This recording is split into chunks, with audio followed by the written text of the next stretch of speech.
calling to order the Town of Londonderry ZBA for June 21st, 2023. Thank you, everyone, for being here this evening. Before we begin, I will go over the meeting procedures so that there is no misunderstanding how the meeting will be conducted this evening. We have a full evening, so let's go over the procedures so we can get way. The clerk will read all the cases into the record. The applicant will then come to the front here and make their presentation. They will state their name and address for the record. The board will address the applicant once they are done presenting with any questions or comments. The next part of the process is those that are in favor of the request are given the opportunity to address the board. You will come to the mic. You will also state your name and address for the record. You will ask any questions that you have of the applicant, but you will ask it to the board so that we have one voice. There is no back and forth between the applicant and anybody in favor or opposing. The next group would be those that are opposed or have any concerns or questions regarding the request are given the opportunity to also address the board. They will also state their name and address for the record. The applicant is then given the opportunity to rebut any of the opposition. The opposition is given the opportunity for a final rebuttal. The board addresses the applicant with any additional comments or questions. If there are none, at that time, the public hearing portion of the case will be closed, and the board members will enter into deliberations and vote on the request or continue the case to a future date. We ask that you please turn your cell phones off or to vibrate during this meeting. And the first order of business for June 21st, 2023 ZBA will be the draft minutes to approve. Before we do that, we're going to introduce ourselves so that you know who we are. Please start us off. My name is Nick Codner. I'm the building inspector and zoning administrator for the town of Londonderry. Good evening, Madam Chair. Mike Malaguti, I'm the town manager. Kelly Karen, Assistant Town Manager. Irene Macarelli, full member. Brendan O'Brien, full member. Jackie Bernard, full member. Suzanne Brunel, full member. Mitch Feig, full member. Chris Moore, alternate member. Bob Robichek, alternate member. And now we can get to the draft minutes to approve from the May 17th, 2023 meeting. Do I have a motion? Make a motion to approve the minutes. Do I have a second? I'll second. All those in favor? Aye. Opposed? I have to abstain on this one, yeah. I abstain as well. Okay, so noted for the record. Next order of business, do we have a report by the town council liaison for this evening? Okay, we do not. Regional impact determination. Kelly, would you be so glad as to do that for us? Yes, Madam Chair. So the regional impact determinations for this evening are for cases number 1 through 11 on the agenda. And staff is recommending that these projects are not developments of regional impact. Do I have a motion to accept the regional impact? I'll make a motion to accept the regional impact. Do I have a second? I'll second. All those in favor? Aye. Opposed? Okay, it brings us to our public hearing of the cases. The first case that we have this evening is case number 517-2023-4. This is from the May carryover meeting. Do we have the applicants here for this? Please approach. This is where we didn't have time for us on the last meeting, so. So you're here for the 34 Kit Lane, right? Yeah, yeah. Okay, so you'll need to sit down. Oh. Yep, and you'll need, and before we start, there's going to be some recusals. So, yep. All right, so since I'm gonna recuse myself, Brandon, you're gonna recuse yourself. Would you like to explain the rules, Suzanne? Yeah, any of these people back? Good evening. Hi. Hi, welcome. So our normal procedure here is to have you just run through the application, to go through the 5 points. The board will ask you a few questions. We'll put it out to the group to, if they have any questions, concerns, to speak in support or in opposition. And then we'll take it back to the board for a vote. Would you like to name us as? Oh, yep. So I guess we will make a motion to appoint our 2 alternates as voting members for the first case for this evening. Can we get a motion for that? I'll second that. No, we need a first Want to motion. make a motion? Oh, I'll second. All those in favor? I can't vote for ourselves. so. All right. Gentlemen. Go right ahead, thank you. We have a 9-year-old son with autism who has been receiving equine therapy with our own elderly horse. This therapy comes recommended by his psychologist, neurologist, and psychiatrist from Boston Children's Hospital. All 3 doctors have written letters of recommendation that are enclosed with our application. Our son is thriving with this type of therapy, and we will be able to perform it more successfully and intensely with our family horse on our property. We have 1.5 acres of open level land at our home. I have over 35 years experience with horses and horse management. We previously had our family horse on our property, and it was a positive presence to our neighborhood. All of our neighbors, children and grandchildren love spending time and visiting the horse. We understand with the horse there's concerns about things like manure. Managing one horse is very simple, and we have a company that we've hired that will perform weekly manure removal so it will never accumulate. There is a single standing box stall with white post and rail PVC fencing that I have a picture of. And that's just like a general synopsis, but I have more specific answers to the questions I can read. Perfect. I enclosed this in my application, and I also made a picture of the fencing that we were gonna purchase, so it's attractive white PVC fencing. I don't know if you wanna look at that. Okay, do we want to take that up? Sure. Okay. And then just the stall. Thank you.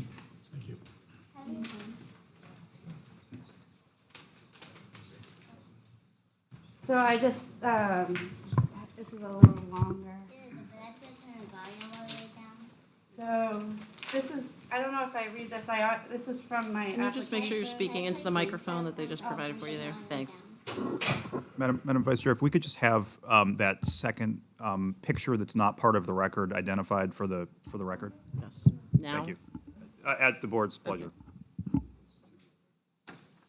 So we are requesting variance from section 4214A of the zoning ordinance, which requires a minimum lot size of 2 acres to keep a horse on a residential property. Our property is 1.5 acres, which does not meet this requirement. We are requesting this variance so that we can keep our family horse on our property, which will provide our son with equine therapy that has been recommended by his doctors at Children's Hospital. The horse will be well-maintained by myself, who has over 35 years' experience in horse care, and will not pose any risk or disturbance to the surrounding community. The variance will not be contrary to public interest. The variance we are requesting would not be contrary to public interest, as it would not cause any harm or negative impact to the community. In fact, it would promote a positive impact by allowing our son to receive necessary therapy on our own property, which would improve his quality of life and potentially decrease burden on public health and welfare system.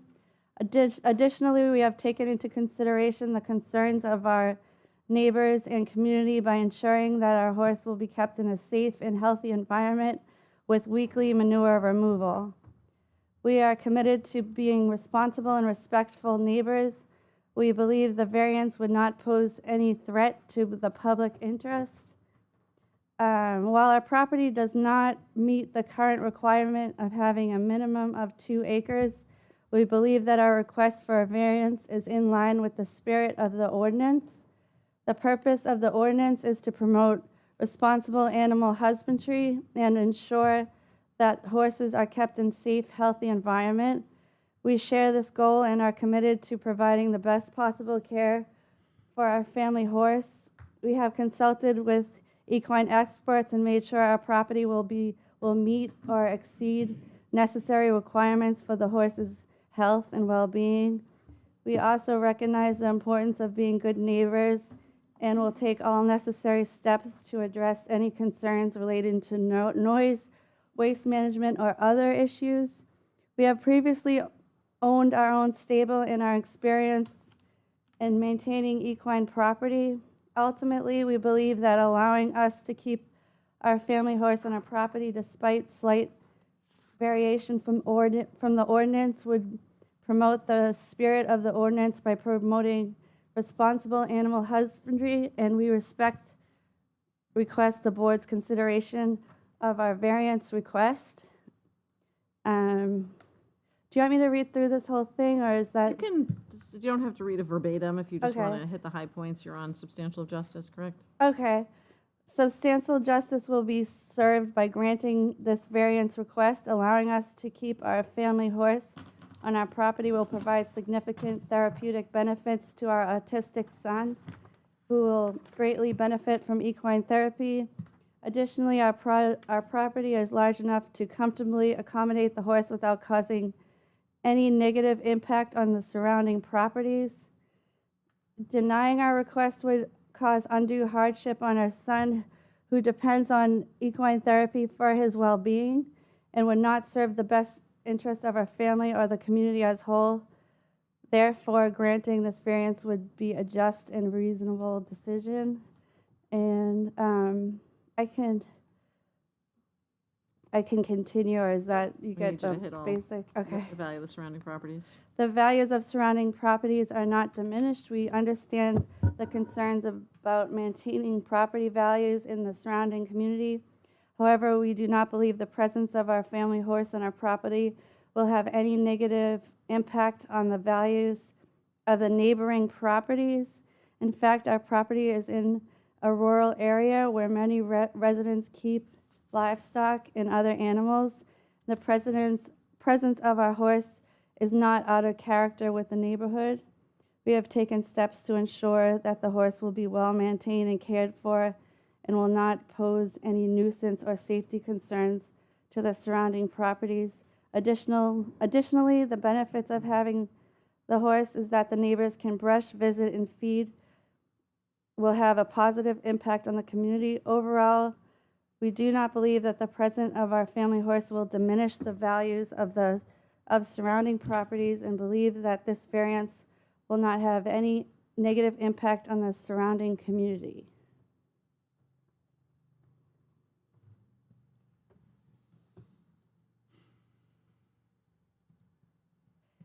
In the case of our property, owing to special conditions that distinguish it from other properties in the area, no fair and substantial relationship exists between the general public purposes of the ordinance provision and the specific application of that provision to our property.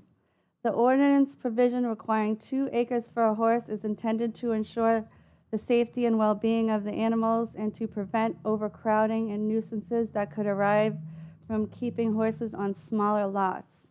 However, our property has unique characteristics such as a large, flat backyard with ample room for a horse and a family member who has over 30 years' experience in horse maintenance.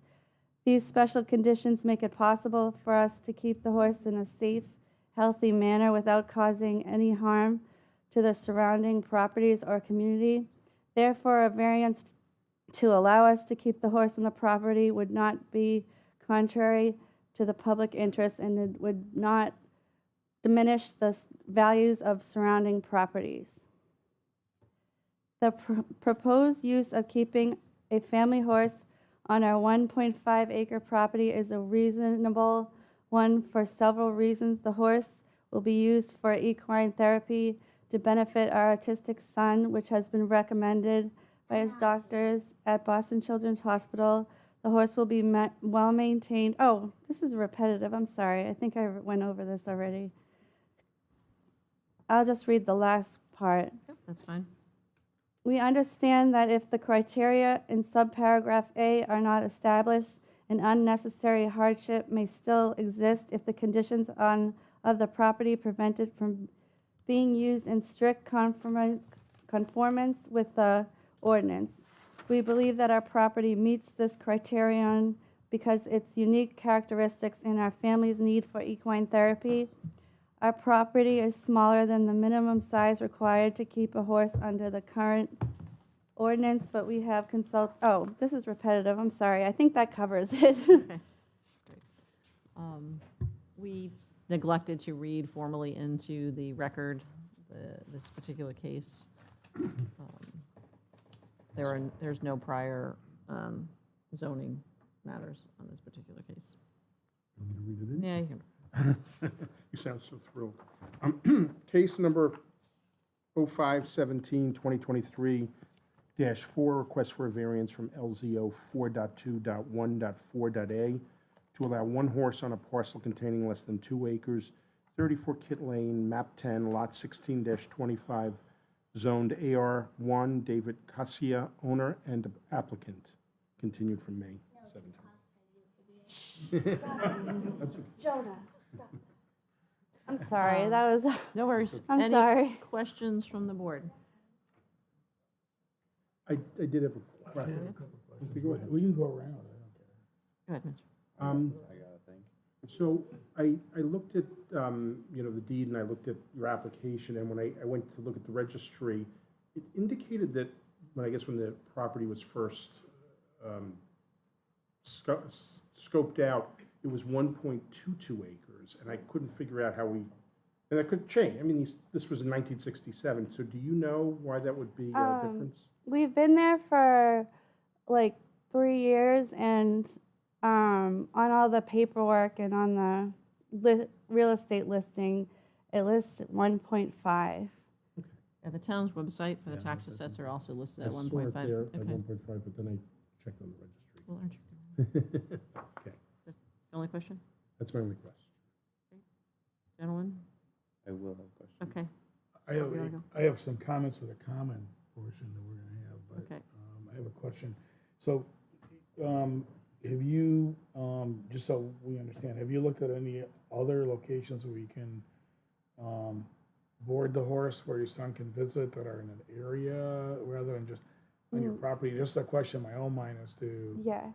the need to have it on your I understand why you're saying it, but the need for having it on your property where it could be 10 minutes away at a Yeah. stable. He's in Hudson, New Hampshire now, and just getting him there is hard. And it's a very busy lesson barn, and it's just the ring is always being used by a lot of lessons, and he also he does the riding, and then he also does like the stall cleaning. It's just if I feel like it could be a little more step it up. He's responding really well to it, and I feel like it would be a real benefit to have it at home, just getting him there and having him be in that environment where he can do all the feedings and the mucking and all that. Thank you. Chris? Are there any other distinct features of your property that would make it especially suitable beyond other typical 1.5 acre houses? Well, it's nice. It's all cleared. It's not forest, and it's all flat. So for riding, it's ideal because it's really level, and it's just all open grass. And it's in a really quiet and like cul-de-sac, and the land is ideal because it's all cleared and level. Thank you. Irene, you're all set? I am. So we're going to open it up out to the public if anyone wants to speak in support of this application. I'll let the record show that no one stepped forward. Anyone who is in opposition or has questions? You could just come up to the podium here and just give us your name and your address.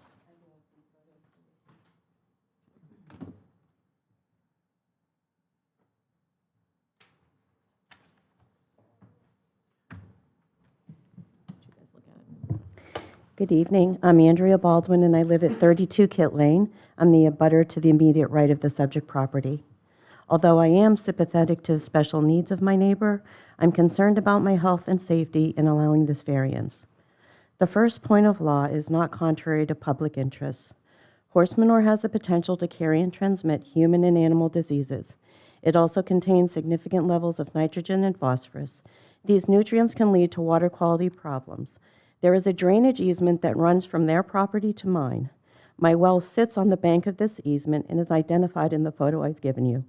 I believe this has the potential to be a threat to my health and safety, since this is the source of my drinking water. The second point of law is the spirit of the ordinance is observed. From the ordinance section 4.2.1.4, item C states, "At no time shall a public nuisance be created as to sight, sound, smell, vermin, or other action which would interfere with nearby property owners' rights." I have a few concerns here. First is the obvious smell. I spend a great deal of time outdoors gardening. Having grandparents who raise livestock, I'm painfully aware of the resulting smell. On a hot summer day, this would deter me from enjoying my own property. Second, manure piles up quickly and is a haven for parasites, leading to infestation of flies and other insects, along with rodents. With the apple orchards bordering our property at the rear, I already have to retain a pest company for mice maintenance. I believe this could result in an increase of pests to my property. Last, I have 2 small dogs that all are permitted within the ordinance. Watching an animal roam about in close proximity will result in barking. It's demonstrated from time to time when a deer would enter the yard. The third point is substantial justice is done. I'm not sure that unhappy neighbors are an injustice, but since there is no one here supporting this, I believe that the number of us against is an unjust. The fourth point is the values of the surrounding properties are not diminished.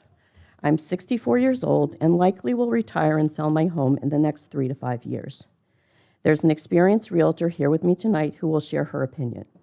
Personally, I purchased my home here because it was in a residential neighborhood, not an agricultural one. I believe, in combination with the water tower that has recently been approved in my backyard, having a horse abutting will not help my value. The fifth point, enforcement would result in unnecessary hardship. David and his family purchased this home in September of 2020. Knowing they wanted to bring their horse for their son, they could have purchased a home in a zone permitting this. Additionally, there are a number of stables in town where they could board an animal close by. Their tax card says the lot is 1.5 acres. However, the deed references Sunday Lee Terrace Plan, Lot 25, which shows 1.22 acres.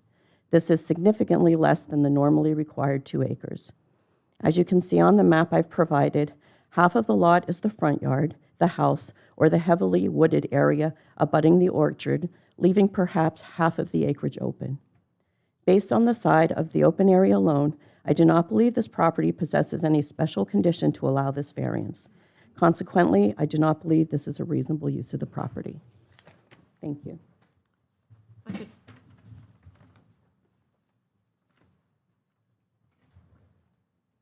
we have anyone else who'd like to speak?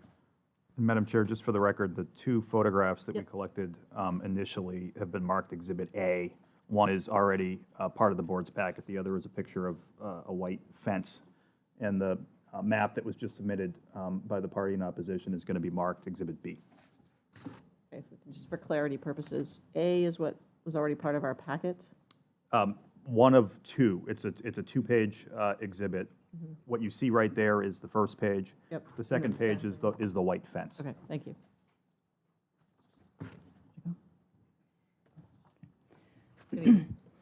Good evening. My name is Kathy Sutherland. I'm a broker associate with Remax Innovative Properties located at 66 Gilchrist Road in Londonderry. In my professional opinion, adding a horse to this neighborhood would result in a negative impact for Andrea or any other homeowner trying to sell their property near where the horse will be kept. The concerns Andrea raised could be the same concerns of potential home buyers, thus narrowing the pool of potential buyers for her home. This would result in fewer, if any, offers on her home. The amount of time on the market could be longer than normal, which would result in missed opportunities for homes that Andrea could consider purchasing, since she can't purchase a home until hers is sold. I can't say for certain how it will affect the value of her home or anyone else's in the neighborhood, but I can say with certainty it will make it more difficult to sell, which most likely would result in a lower price offered for her home. Thank you.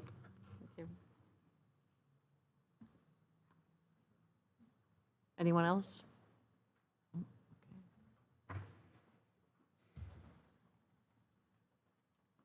We will give you an opportunity to respond to everything. That's fine.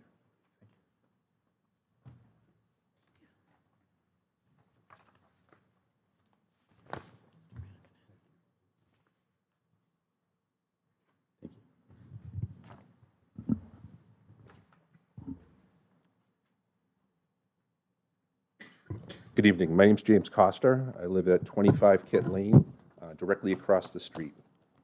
I'm Kristen Costa. I also live at 25 Kit Lane across the street.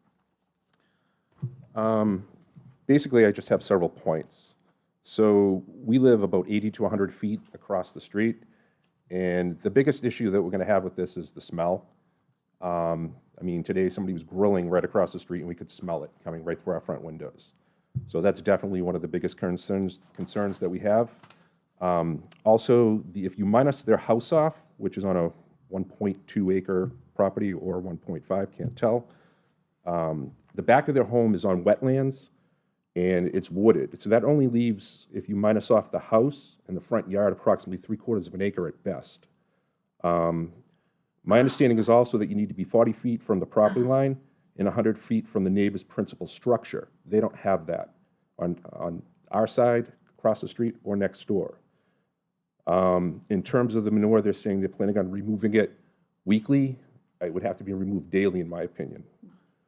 There's also a water runoff concern because their property being on wetlands does run into 32 Kit Lane,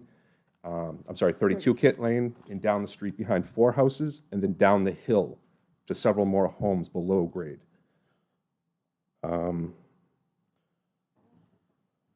I mean, basically, we moved there 24 years ago. We didn't sign up to live on a farm. It's a residential neighborhood. There's been no other animals there that we are aware of. Another concern that we have too is the maintenance of the horse. The property isn't kept up as it is now during fall and spring cleanups. It's not taken care of at all in that respect, and we end up taking care of all of the leaf pickup because everything blows across the street. So we know the wind blows in our direction, and we're just concerned. They haven't shown us that they're going to be respectful and trust that they would clean up after the horse. That'll be a huge issue. Also, if approved, the variance to the house would change. So that means that if this gets approved, that future homeowners from this point on would be able to have horses on the property, which is definitely another concern. There's also an access road to the orchards directly beside them. And at all hours of the day and evening, we have ATVs cutting through there. It's pretty loud. Yep, motorcycles. Constantly dirt bikes. And if that doesn't spook the horse, the coyotes will, because there's packs and packs of them in there. Yep. And really, my only last point. Well, the point with the coyotes too is where's the horse going to be housed for protection? Because there are so many coyotes out in the orchard, just one day this week, they were out in the middle of the street, and I heard them at 3:45 a.m. Who's going to protect the horse? I don't know where it's going to be housed for protection, and if they would go after it, that would be awful for everybody. Or if, depending on the fence that they're using, would it be able to protect the horse during the day, because there's still animals out there. Yep. The last point I have is I approached and gave everybody a copy. Back in 2013, there's a precedent for this with a case with Jay Barrett. It was a variance that was denied, keeping livestock on his property with less than 2 acres. This was a similar situation where the person had cerebral palsy in the family, and they wanted to, use that It's therapeutic. as therapeutic as well.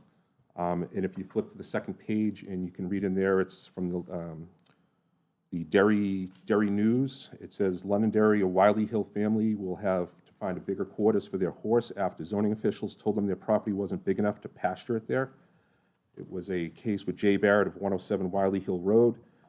He was hoping that the zoning board would give him the variance to keep the horse in a 1.6 acre lot, and his request was denied unanimously by the board. That's pretty much, I think, all I have.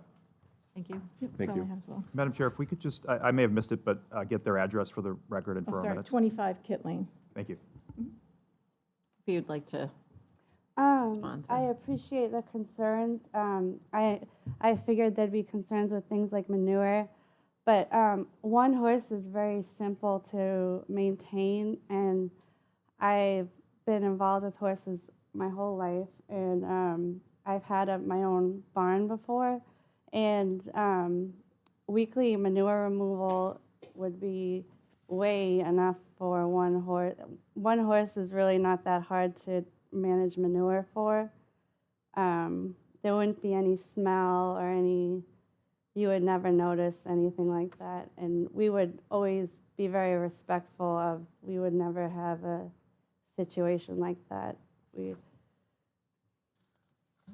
So we were provided with a plan from the first person that spoke about where their well is in relation to your property.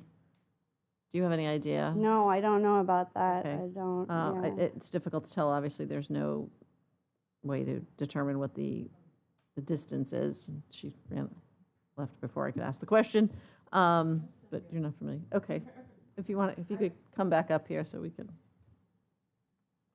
Madam Chair, just while they're coming up, Exhibit C will be that spreadsheet document of prior variance action, and a January 24th, 2013 Derry News article.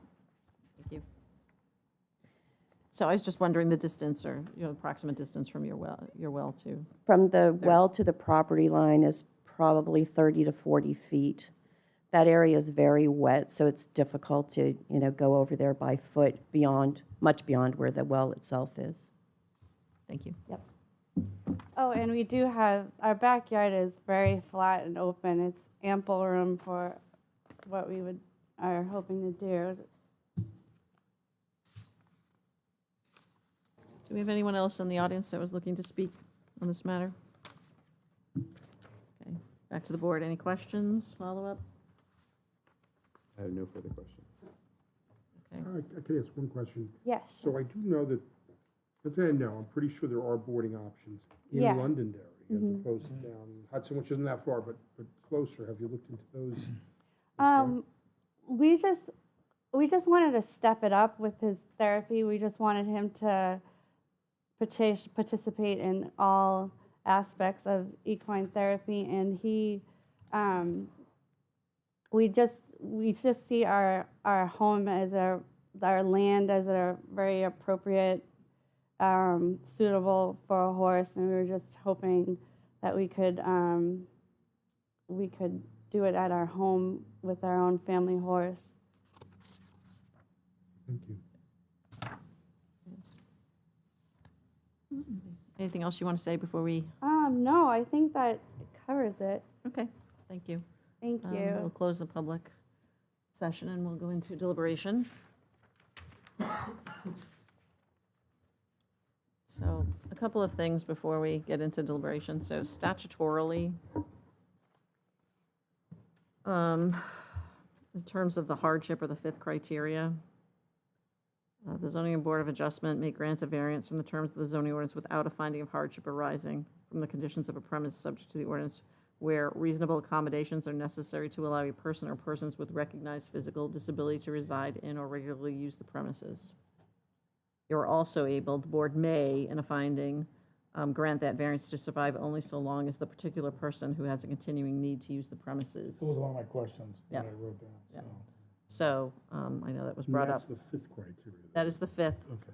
We can be. You know my basically personal exempt favorite. from that for- I think with the documentation that was presented, my opinion, we can discuss it certainly, that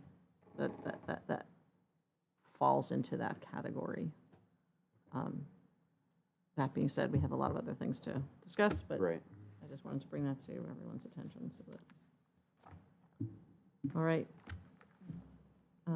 Anybody want to discuss any issues before we go into the voting? I mean, you answered one of mine, because that was exactly one of my questions. That was one of The mine, other thing was, in other words, it wasn't, I know, I've been on zoning boards before, it was a little different language here, but it's not transferable, basically. Right. The other thing is, my biggest concern with it, and I feel for the family, is setting a precedent. Now, I brought that up before in another meeting. You know, obviously, if we allow this to happen, regardless of that fifth item, we're potentially setting a precedent for allowing others, and I understand, I've only been on this group for, what, 4 months, 5 months, but I understand there's been a lot of activity about animals on property, chickens and horses and other. So my concern would be that by approving this, regardless of the fifth item, we're setting a precedent. Okay, so again, my opinion, legality, from a legal standpoint, zoning boards do not set precedent. Every property is different, so every decision is different. And it's on a one-by-one basis. That is an argument that a lot of people use, and a lot of attorneys actually use the same basis, but we are not, zoning board does not have the ability to set precedent, again, because every property is unique, every decision is unique. So we could allow this and deny the next one, we could deny this one and allow the next one based on the specific criteria and the facts that are presented on each case. So. Anybody else? Staff is in agreement with that analysis, Madam Chair. Two attorneys agree now. So, that being said, I mean, I think we have some issues with, we have people that are concerned about the well, Right. smelling, the smells, it's usual. We did have a broker that talked about, Property value. well, she said very carefully that it was not, she could not definitively say it would impact on value, but an impact on saleability, and by that, it would have some offshoot of value. So, I have nothing to add to the conversation. Yeah, All right. Moment. I'm okay. okay. All right, well, let's start with the 5 criteria then. Okay, granting the variance would or would not be contrary to the public interest because. I believe that it would be contrary to the popular, Public interest. to the public interest. I agree with that. Because I believe that the harm done to potentially things like the water table, the resale value of properties, the smell of existing animals would be a nuisance and potentially, again, affect property value. Okay, so, That's a different one. You might say harm done to the neighborhood. I would say that would alter the character a little. right, that is, Agreed. the test one is altering the I believe character. it would. Anybody else want to weigh in there?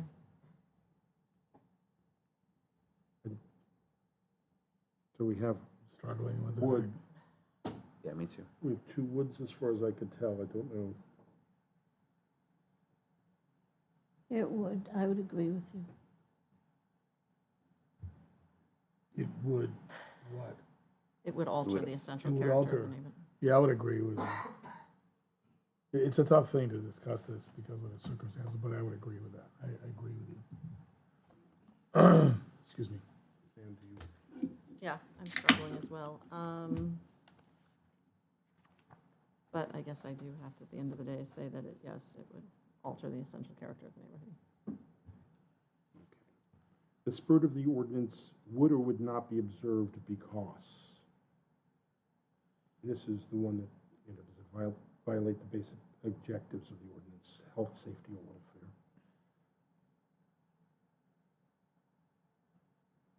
I would say it would not for very similar reasons. It sounds like there's Agreed. some health, safety, and welfare Yeah, for the concerns. same reason. I would agree. So it would violate. It would violate the spirit of the ordinance. Would not, oh, would not be, or you'd like to, so the spirit of the ordinance would not be observed.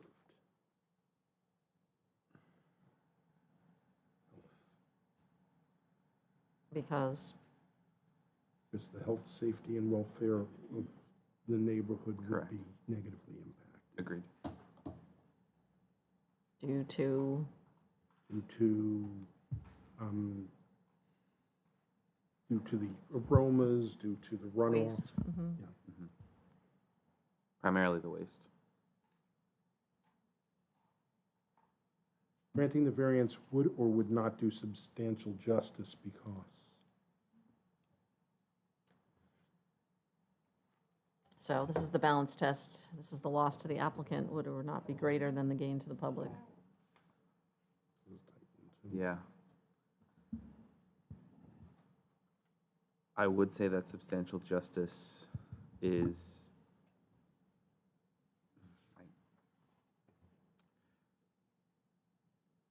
I don't know. So the discussion here, any loss to the individual that is not outweighed by a gain to the public is an injustice. I abstain. You can't do, you can't do. In the variance, I would say would not. It's very close, but I Yeah. feel that there's enough concerns in the neighbors, enough issues that it would not. Yeah, I would concur with that. I have to agree.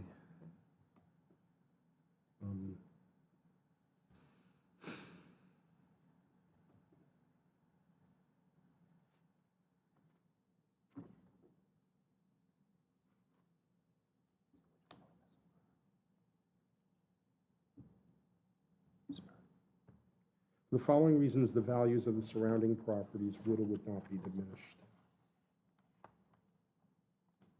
I think we discussed that it might be. I think that there's a significant potential Yeah. for there to be diminished property value. I would agree. We're all in agreement. Because, Because the resale would be proven more difficult. There would be potential buyer issues with having horse kept next door. And again, the aromas. Madam Chair, just for the record, Ms. Maccarelli was nodding affirmatively, agreeing with those comments on that point. Yep, Yes. I got it. Thank you. And so then for criteria number 5, as we discussed, I think that that falls squarely into the statutory exception. I agree. I agree as well. I agree. So we don't need to discuss that one.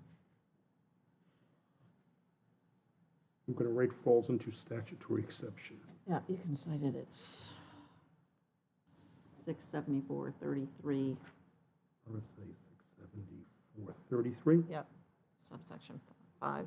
section 5. We set then? Yep. All right, Yes. the motion, Asking me to do it. Yeah.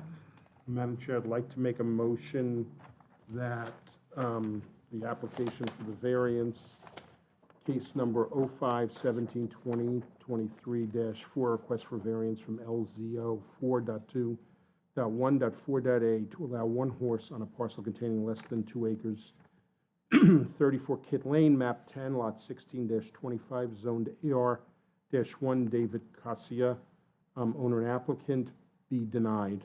I second. I just want to, we could add that it's being denied based on the fact that it doesn't meet the 5 criteria for variance. Be denied based on the fact that it doesn't meet the 5 variance criteria. I second. All those in favor? Aye.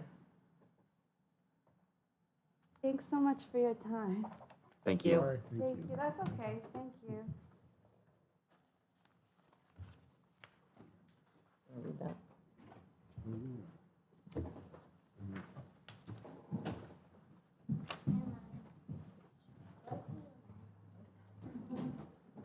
Alright, so we got A, B.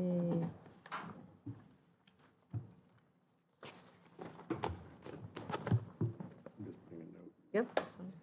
Do you have copies for the record, for you? Okay. Kelly, are you all set with copies? In case These are number extra. 05-17-2023-4, request for a variance from LZO 4.2.1.4.a to allow one horse on a parcel containing less than 2 acres, 34 Kid Lane, map 10, lot 16-25, zoned AR1, David Cassia, owner and applicant. The zoning board denies the request for a variance based on the fact that it does not meet the 5 variance criteria. Is anyone recusing themselves on the next case? Oh, yeah, sure. We have too many real estate attorneys in this group. Just joking.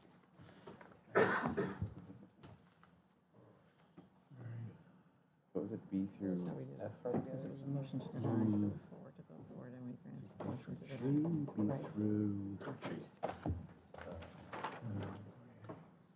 I think it's G, B through G.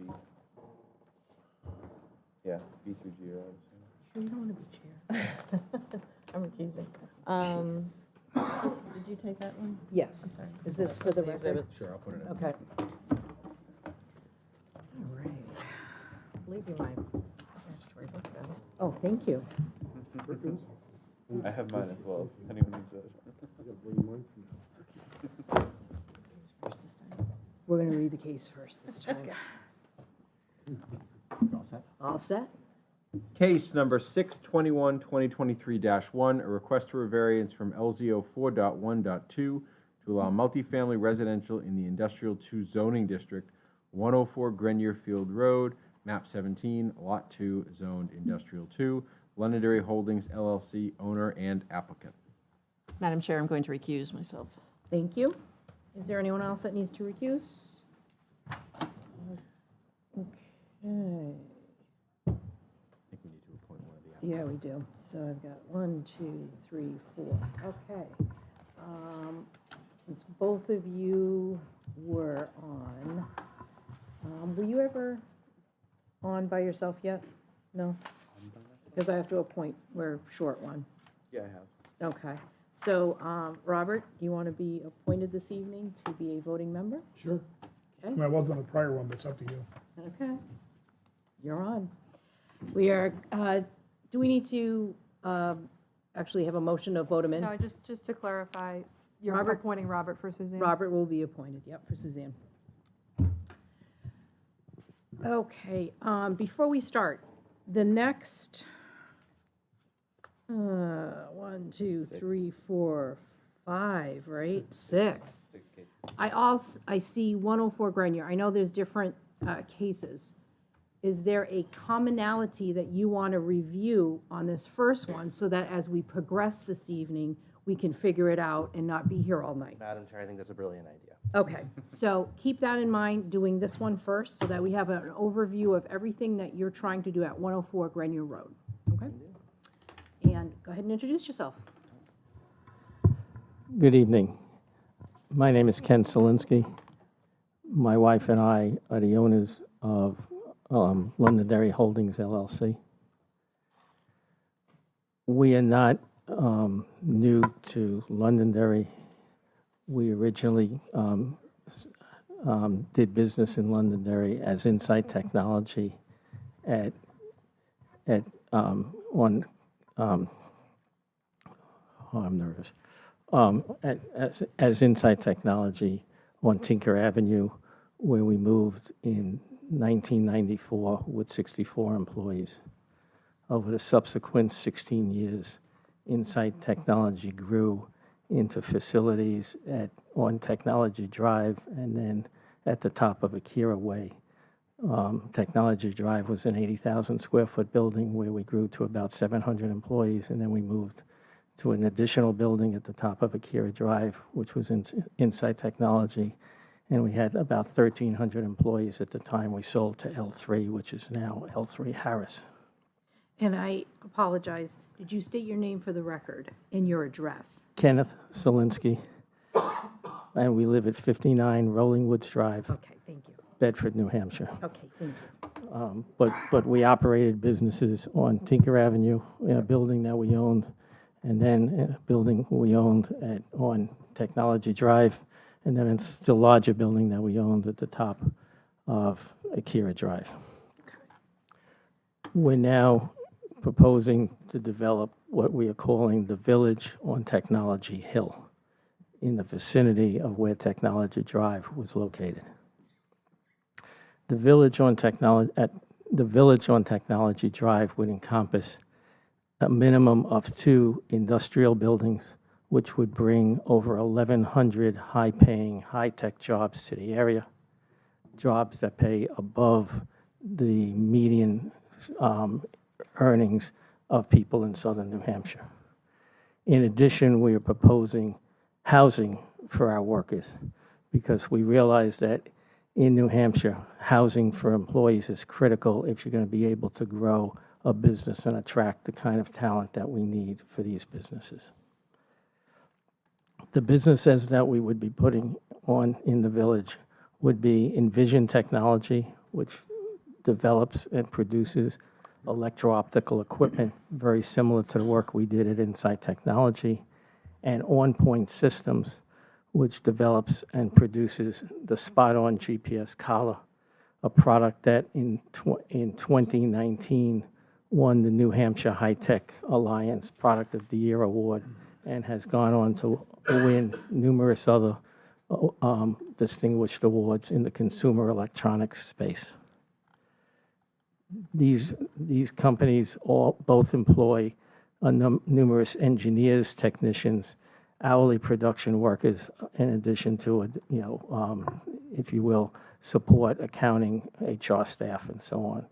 They all offer, in addition to high wages, complete comprehensive benefits, health insurance, and so on. By having the housing by having this village concept with both the employment and the housing, there's many synergistic benefits, both to the town, to the businesses, and to the employees. First off, the businesses would provide sufficient tax revenue to support any incremental increases in residences in the town. The employees would be able to walk to work, reducing pollution, reducing traffic from what it would otherwise be if the housing wasn't adjacent to the industrial space. Okay, so let me stop you there. So we're going to go for this first case. This property, I guess I wanted a larger overview so that we could start off before we get to all the other requests. The property address of 104 Grenier Field Road. How many acres is this? Approximately 29 and a half. 29 and a half acres, thank you. Okay. And they are all owned by Londonderry Holdings LLC. Correct. Okay. Do we have, yes, we do. Do we have the colored exhibit page of that 29 and a half acres? Perfect. Right behind Before you even, I even needed it. Okay, this is what we're talking about as we go forward. Yes. Is that Okay. all Grenier? Yeah. That would be the most centralized portion of the lot, that's 29 and a half acres. In totality, we're actually looking at 75 acres total, which is spread across 5 different lots. You'll see that you do have the 6 items of relief that are before you, which are speckled across those lots relative to what they are currently defined for as a use, and the elements that we'll present tonight as far as what we think would be most appropriate as part of this mixed-use village. Okay, so this is going to be the conceptual master plan that we will use for all these different requests as we go forward That is this our evening. baseline. That's correct. Perfect. Okay, let's start with the first one that you will read in, that we read into the case. So our intent with Ken's preamble is just give a little bit of background relative to Ken and Grace's involvement within the community. Dick Anagnos, who's also a co-developer, was unable to be here tonight. He's celebrating his son's wedding. So I think that's a reasonable pass for tonight, so our apologies. We also have in the audience other members of our team as far as our architect, our construction manager, our cheering staff, hopefully throughout the duration of the evening. So relative to this project, as I had mentioned, in totality, approximately 75 acres, spanning 5 different parcels. Order of magnitude, so we have lot 17.2 at 29.5, 17.55 at 26.5, some lots on the smaller side at 28.31.6. This is 6 Akira Way, 2.62 acres, and then lot 28.31.36, just under 12, and then a portion of lot 28.29.2, which is approximately 5. So the reason why I bring up those acreages is important because on their own, they can't really support industrial development. They're too small, or they have other elements, whether it's steep slopes, wetlands, wetland buffers, ledge, or otherwise, that would preclude it from that kind of large, big box type use. But when we look at things in the aggregate and the different uses that are proposed across this lot, it starts to make financial sense, starts to be feasible constructability, and it starts to make sense in relationship to how this could best serve the community and Envision Technology as well as their employees and other employers in the immediate vicinity. And I think that's important to note. Now, we're proposing this project in part so that Ken's Envision Technology and Grace's Envision Technology has the ability to draw the workforce they need. The reality is our economy can only thrive if we can provide both. If we can provide the place to work, if we can provide the place to live, and then those other supplemental elements that are very much required. You know, neighborhood retail, the general store, which is proposed on this project on the most northerly portion. It's about 15,000 square feet. This is a place to pick up a toothbrush. This is a place to get a haircut. Those basic common needs that individuals need. We're trying to create our own village here, our own community where all those things are available. What are one of those other elements? Childcare. It's an inherent basic need at this point. As much as it's great to have a great place to work and a great place to live, because of the dichotomy of our economy, we have a lot of multiple family working homes, and we need a place for our children to also be able to reside, and that's what's proposed in our childcare. So on the larger scale, it gives us a little bit of idea of what we're proposing. So I'll walk through that map real quickly and then move on to the goals of the development and speak specifically to the first variance request. Yes, So- you're going to go through the 5 points of law for this Yes. variance. Yes, Thank ma'am. you.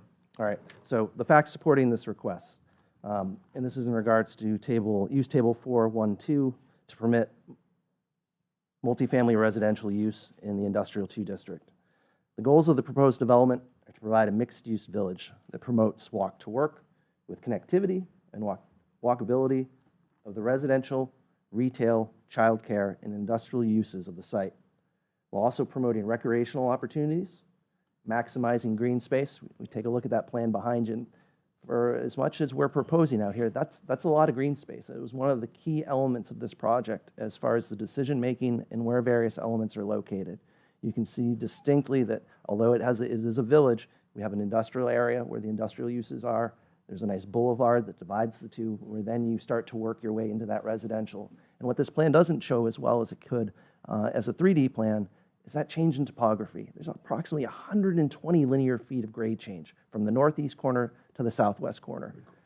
A traditional industrial development wouldn't work under those circumstances, especially with the amount of wetlands and wetland buffers we have here. But when we start to look at the ability to break up that terrain, to have multiple buildings at multiple elevations, and to build them into that slopes, you now have the better ability to utilize that land. And are you referring to the residential? That is that sector. That is correct. So that is our residential uses. Okay. Whereas really when we work our way to the east, those are our industrial uses. And then as we work our way north, there would actually be a bridge that's proposed such that we would be able to limit our environmental impacts. It also sets up very nicely for access into the childcare. I think we've all seen before that at childcares at certain times, there can be a little bit of line in and out. It provides for appropriate queuing inside the site versus something that would potentially back up into Akira Way with the layout that's currently proposed. Thank you. So this is accomplished by reductions in auto dependency, roadway congestion, and air pollution by co-locating these uses. Such a development provides a sense of community and promotes a sense of place, while creating new technical jobs in a location that complements adjacent developments without negatively impacting the surrounding community.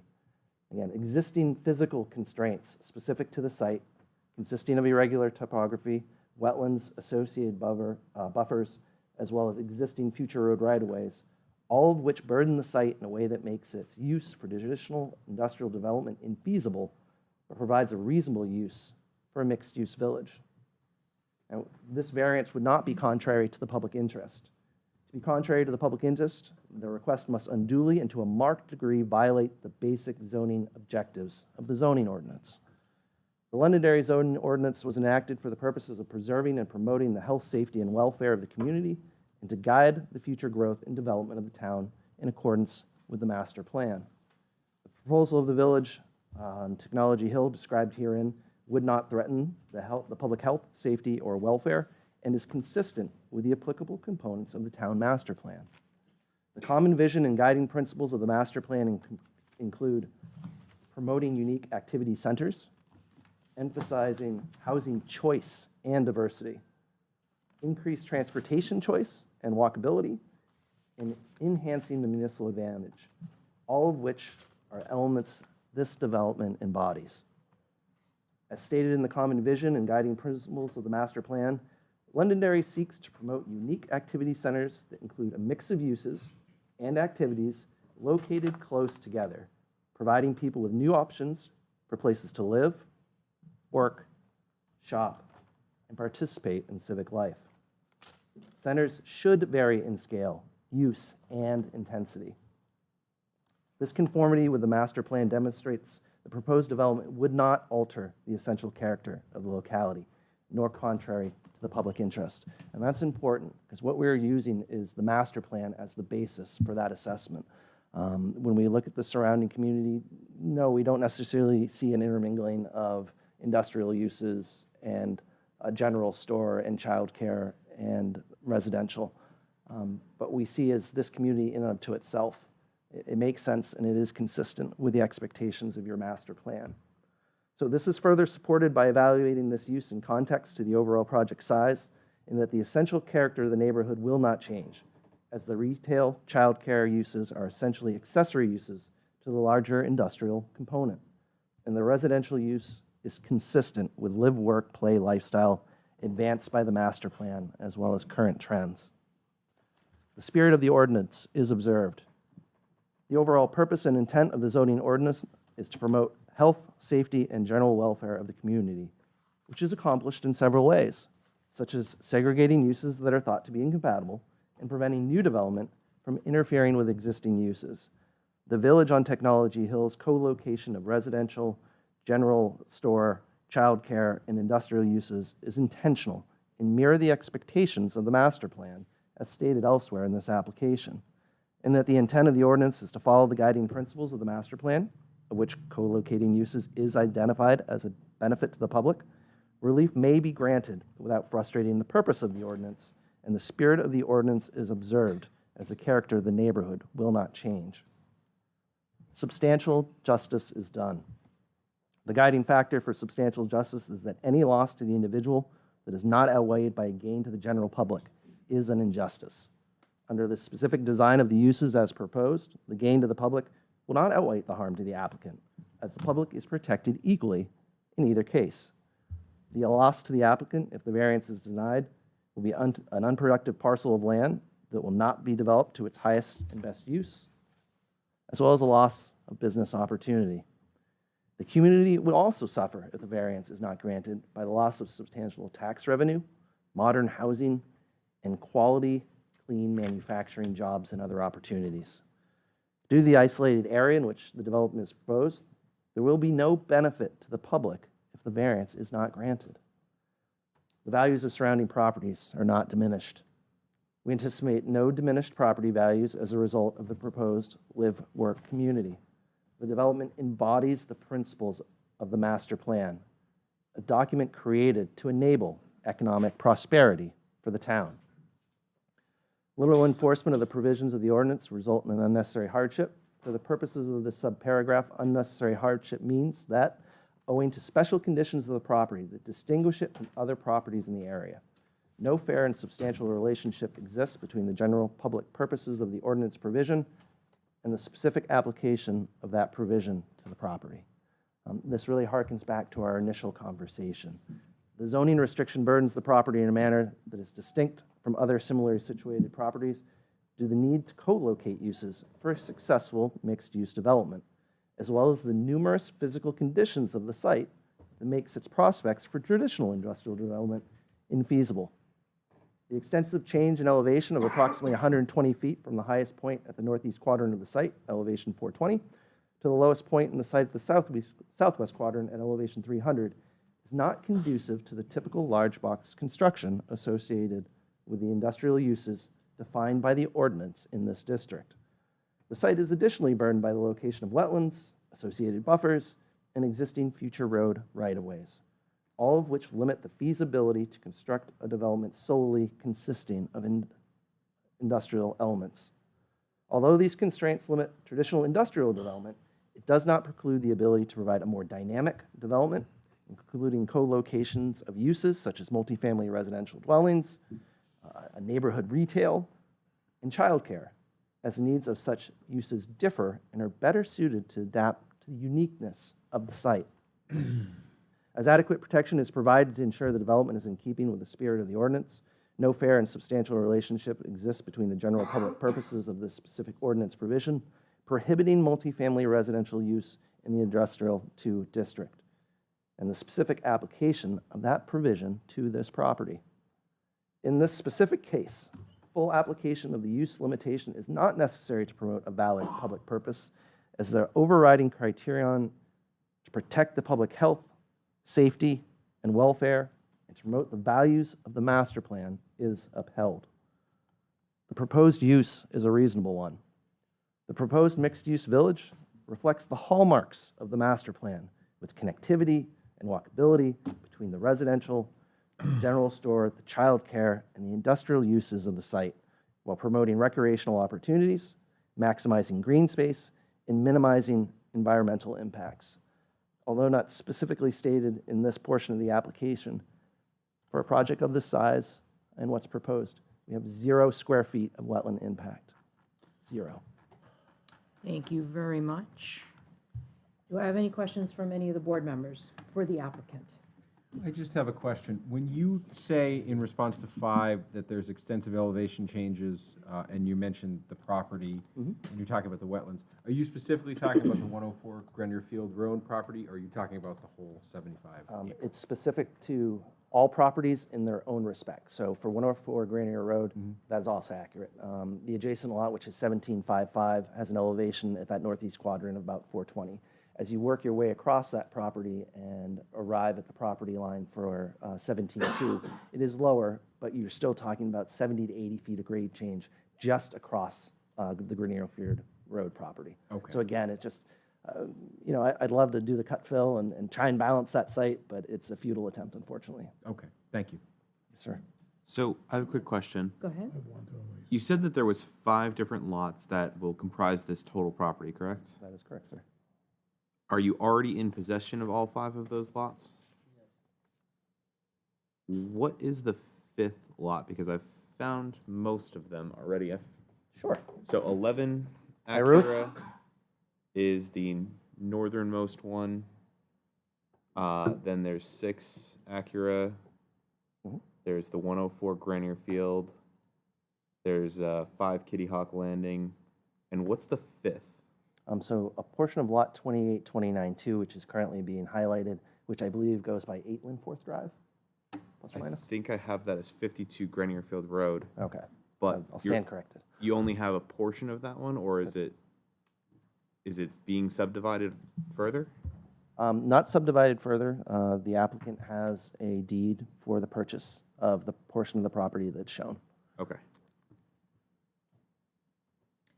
Robert, did you have a question? Yeah, I mean, I have a bunch of questions, but the first one is, has this is a very large development, over 300 units of housing, and it's a master plan the size of Pullman in Chicago and the mill yards in the old days in Manchester, but has this been reviewed? Maybe it has by the planning department. I mean, this is a huge development, and it will impact public safety, the needs of fire, police, educational. There's a lot of stuff at stake here, and also there's traffic, and also there's future expansion. It's commendable about the jobs and all of that. It's great to see that visionary, but it's adding a lot of potential stress on the community and our services. And I'm wondering, has this been reviewed with planning department? What's the view on that? Madam Chair, if I may. Yes.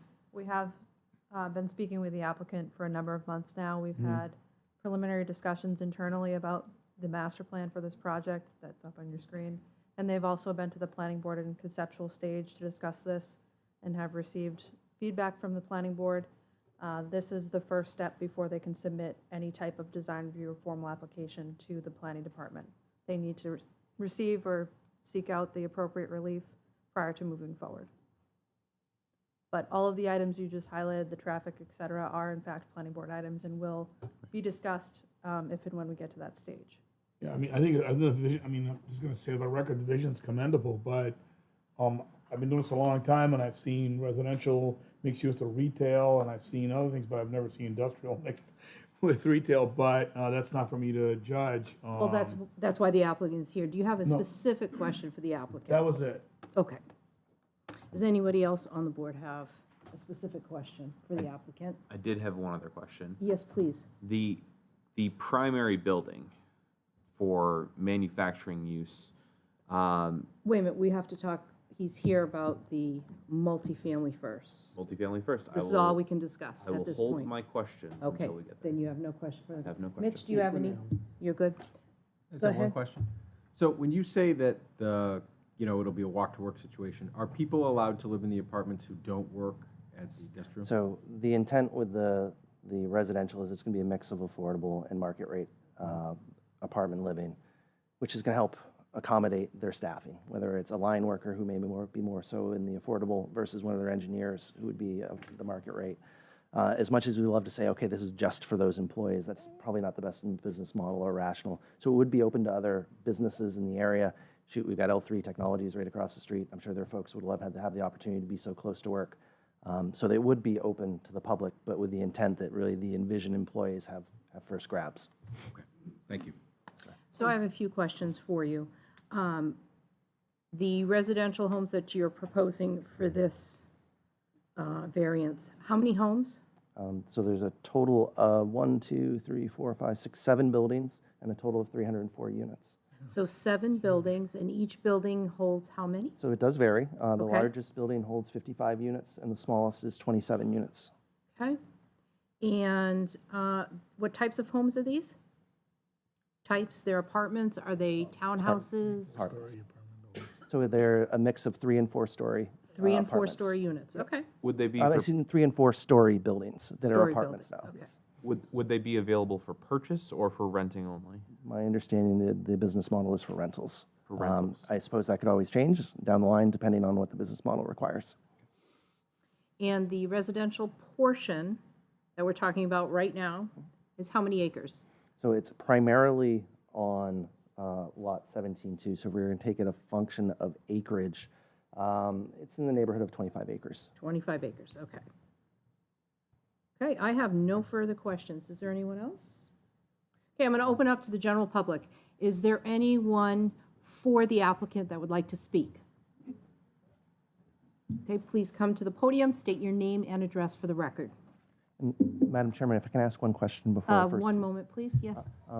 I have the feeling that when we have speakers come to speak, are we comfortable with them speaking to one element of this application versus having them stick around all night to This- speak to multiple? This will be to that. Yeah, we're gonna get through this in a very nice Figure I'd structured way. bring that up as best I could. Yeah, Thank you. we'll rein it in. Thank you, Madam Chair. For the record, my name is Kevin Smith, 6 King Philip Drive, and I do want to speak in support of this variance, though I support all of the variances associated with this project, but I only plan to speak this one time. Thank you. You're welcome. So I'm here tonight to express my strong support for the variances requested in the proposed mixed-use development within the industrial zone in the areas of Grenier Field Road and Akira Way. This creative and well-designed project combining residential apartments, a daycare, small retail, and industrial space totaling 300,000 square feet is very well aligned with the vision outlined in the current master plan, which emphasizes walkability and connectivity as part of live, work, play villages. First and foremost, I'd like to emphasize that some of the existing zoning, which hasn't been updated in decades, is of a time gone by and fails to reflect the evolving market trends and community needs, especially along the Route 102 and 28 corridors, as well as in the area of the airport where this development is being proposed. The concept of mixed-use developments has gained substantial momentum in recent years, fostering vibrant communities and reducing commuting distances. By accommodating a diverse range of uses within a single location, this project will not only create a more dynamic and sustainable environment, but will also enhance the quality of life for the residents and the workers. The inclusion of residential apartments in this development is of particular significance. The scarcity of affordable housing in our region has reached concerning levels, making it increasingly difficult for individuals and families to secure suitable accommodations. Consequently, sites such as the one here in question have remained vacant for prolonged periods, presenting a hardship to the community and hindering its overall progress. This mixed-use development with its residential component provides a viable solution by offering much-needed housing options and revitalizing underutilized land. Moreover, the proposal's integration of a daycare facility is highly commendable. As the demand for quality childcare services continues to rise, providing a conveniently located facility within a mixed-use development enhances accessibility for working parents and contributes to a balanced work-life dynamic. This inclusion aligns seamlessly with the goals of the master plan by fostering a more inclusive and family-friendly village-like community. Additionally, the retail and industrial components of this project will contribute to the economic growth and job creation.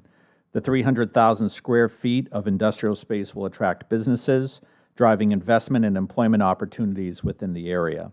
Simultaneously, the retail establishment will cater to the needs of the residents and visitors, creating a lively and self-sustaining community that thrives on both local commerce and job growth. In conclusion, the proposed mixed-use development embodies the forward-thinking approach needed to adapt to the changing dynamics of our community. It adheres to the current master plan's goals of walkability, connectivity, and creating a diverse and sustainable environment. Furthermore, it acknowledges the existing market trends and urgent need for housing while also providing economic opportunities. Considering the long-standing vacancy of land and the compelling case for hardship, granting the variances necessary for this project seem not only reasonable but essential for the progress and vitality of our town and in the area around the Manchester-Boston Regional Airport. I thank you for considering my opinion in support of these variances, and I strongly urge you all to carefully review the merits of the proposal and recognize the significant benefits it will bring to the community. Thank you. Thank you. Is there anyone else that would like to speak for the applicant? Please come to the podium, state your name and address for the record. Hello, my name is Mark LaLiberty. I'm the Business Development Manager for the New Hampshire Department of Business and Economic Affairs at 100 North Main Street in Concord. I've been asked to come here on behalf of Commissioner Taylor Caswell. One of the reasons why we are here and we support projects like this, not just this project, but projects like this statewide, is we track trends, obviously, at the state of economic development, and we see that the economy is in a very strong place, but we're also concerned about certain areas. Unemployment being at 1.9%, the lowest it's ever been in the state. We recognize that it's becoming very difficult to get workers into the community, and I'm sure a lot of the businesses in and around Londonderry are feeling that, as they are in other states around the state. Also, housing, obviously, doesn't have to be it's very difficult to find.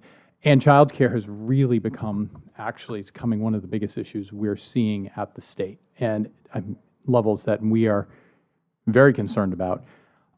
At BEA, as you all know, many of you may know, we do the Invest New Hampshire program, the $50 million towards workforce and more units in housing for the state. We've received another $10 million in the budget that was just signed literally yesterday.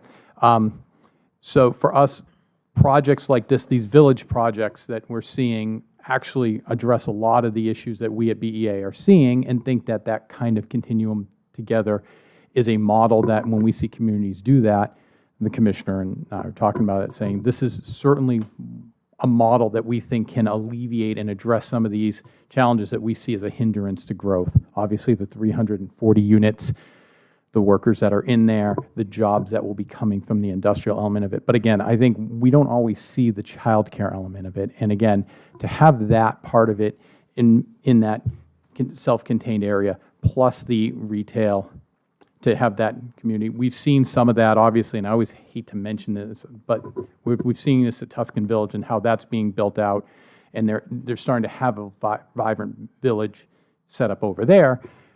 You see that the housing there has become very popular. I don't think it's sold out. It's very close to it.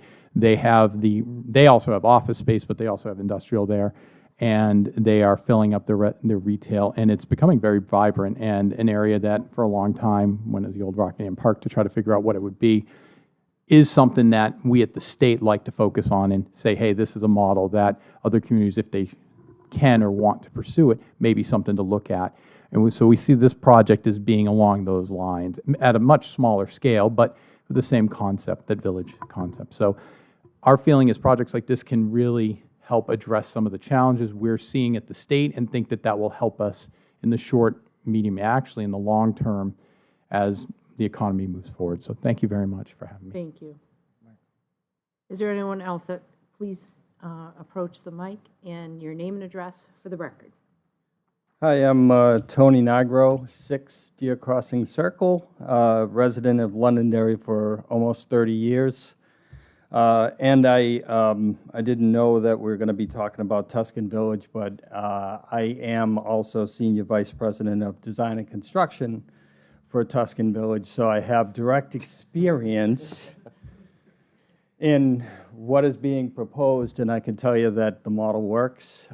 When you take a forward-looking view of zoning ordinances that, are over 100 years old in most cases, and start to think about the impact upon the society and the local community, and you work through them with logic and the due diligence that the planning board is going to put through, you can have really good success. So as a resident of Londonderry, I can say that I'm excited to see projects like Woodmont and the master plan that and the village has, putting workers close to work where they can walk, where they can have their kids watch while they work, because mostly we're two people in a family are working these days, walk to a general store.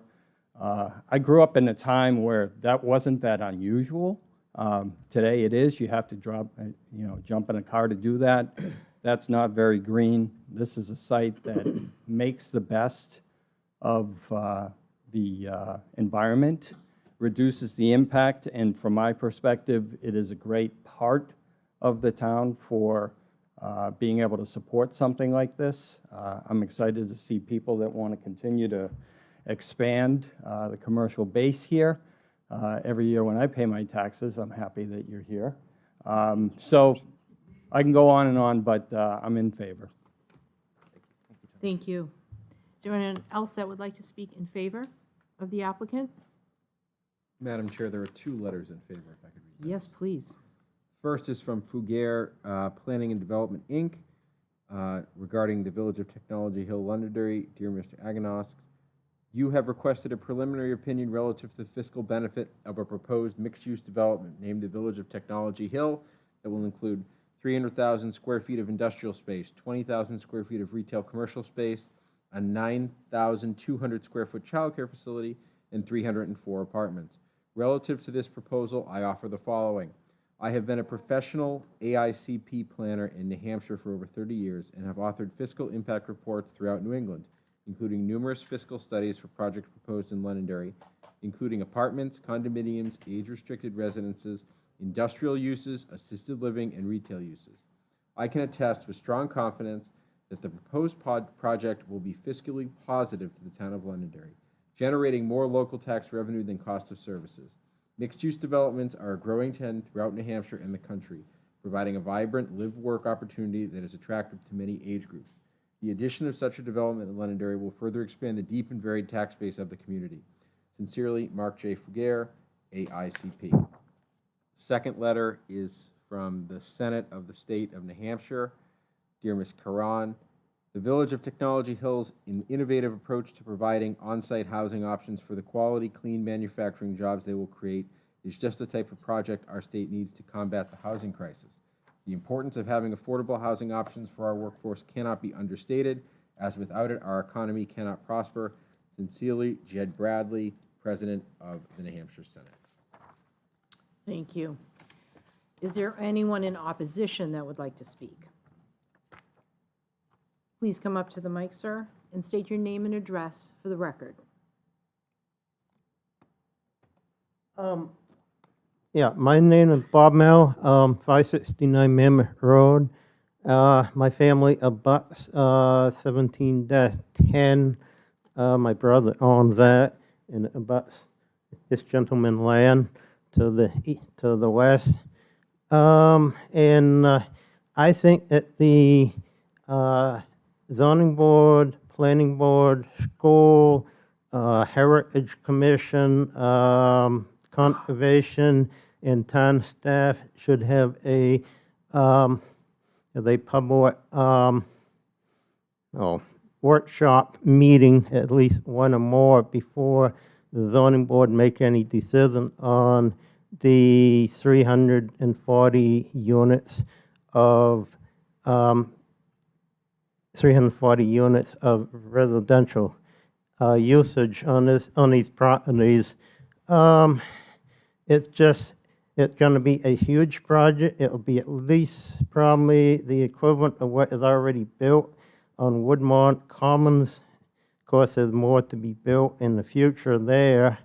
What is it going to have on roads, schools, fire, police, and all the other things before the zoning board makes a decision to plot 300 units down in the area where you already have the airport, a generating plant, a number of industrial plants already, huge warehouse is like the UPS for the Pitney both down in Connecticut, for the Connecticut plant. And you look at the map, the zoning map, you got a huge area around the airport, south of the airport, at least south of Pettingale Road, all the way basically almost to 93. And you're going to put a huge residential area right in the middle of an industrial area, and questioning the wisdom of that.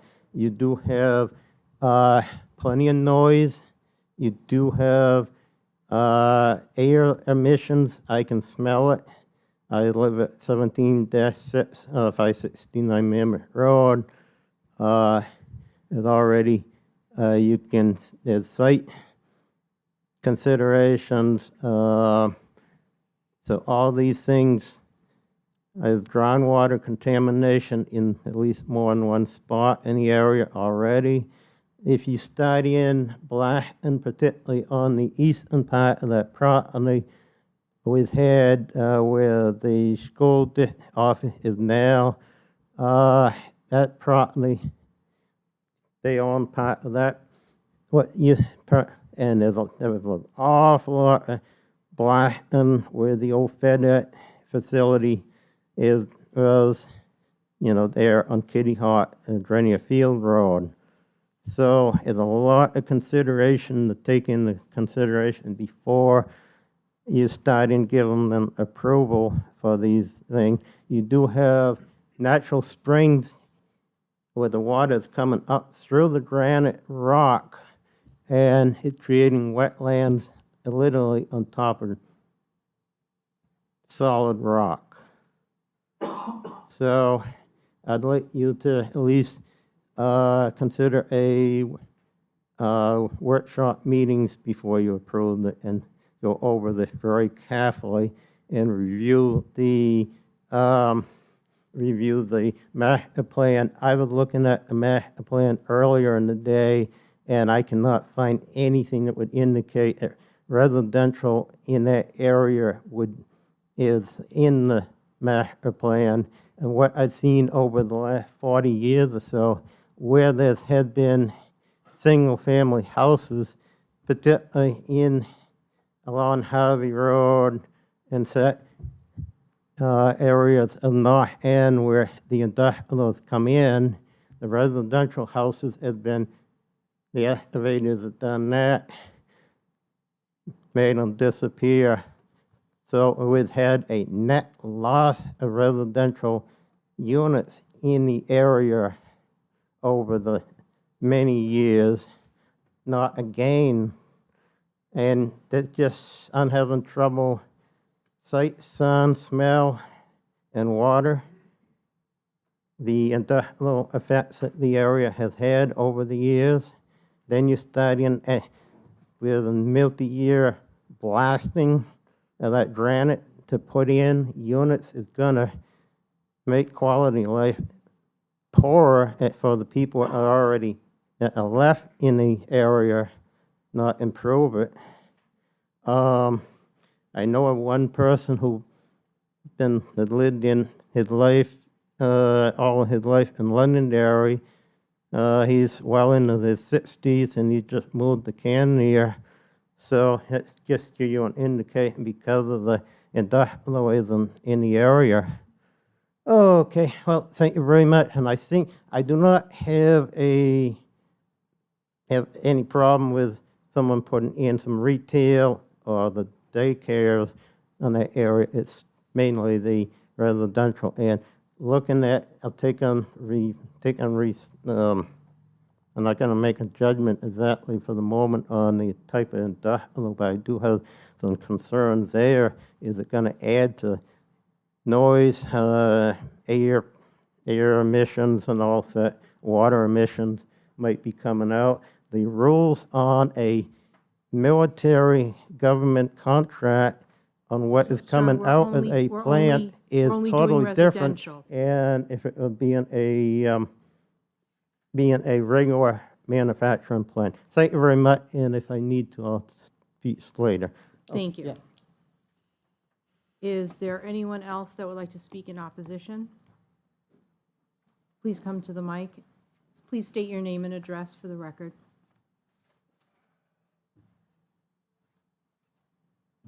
My name is Charles Frank, and I have two properties that abut this housing development.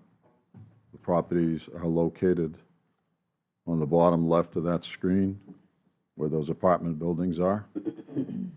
The tenants that are in one of my lots is Admix manufacturing facility, and also there's a company called Chuckles, which the offices are in there, and related facilities to it. So there's two tenants. 144 Harvey is in the process and speaking with the planning department to add on square footage to the main building that's on one of the properties, and also potentially using the adjacent property for another building. We abut that land mass right there because the first lot comes in from the north this way, whatever direction that is, and then the other lot crosses on those two or one building that's at the bottom. As it's been stated by the developers, which is probably no concern right now to you because you're rezoning, and from what I've already understood and talked to people in the town, this lot change, this topography change, this serious condition of water coming from the top of the lot towards my land is kind of serious. So when you take a look at changing zoning, let's talk about the first thing. We are all in an industrial zone, Zone 2, I-2. And you're proposing to change this. Is that considered spot zoning change? Okay, so, I'm asking the question because I don't know. no. So the reason why the applicant is here is to make the exception for what we're talking about right now, which Housing. is the residential units. Yes, For this parcel. yes. We And don't that's what change- abuts me. We do not change anything. We're only here because not everything fits nicely within zoning regulations. Yes. So that allows all residents to be able to come to a board of their peers to plead their case for the 5 points of law in regards to what it is they're coming to find relief on. But when you change and make an exception to the zoning, is It's- that not a spot zoning change? That is, it's only for this particular case, for this particular set of Request. issues that the applicant must address those 5 points of law, why they are coming here for relief, because of, they go 1 through 5. Madam Okay. Chair, may I Yes. just add a point?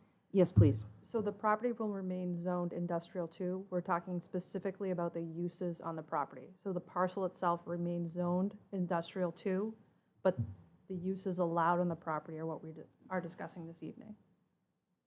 If this was a rezoning request, we would be talking about what you just referenced and the entirety of the parcel being changed to a different And that zone. is not what's That's the not what we're request. discussing. We're The request is the specifically use talking about uses in an industrial zone. in the industrial zone. Residential is not permitted. That's why they're here this evening.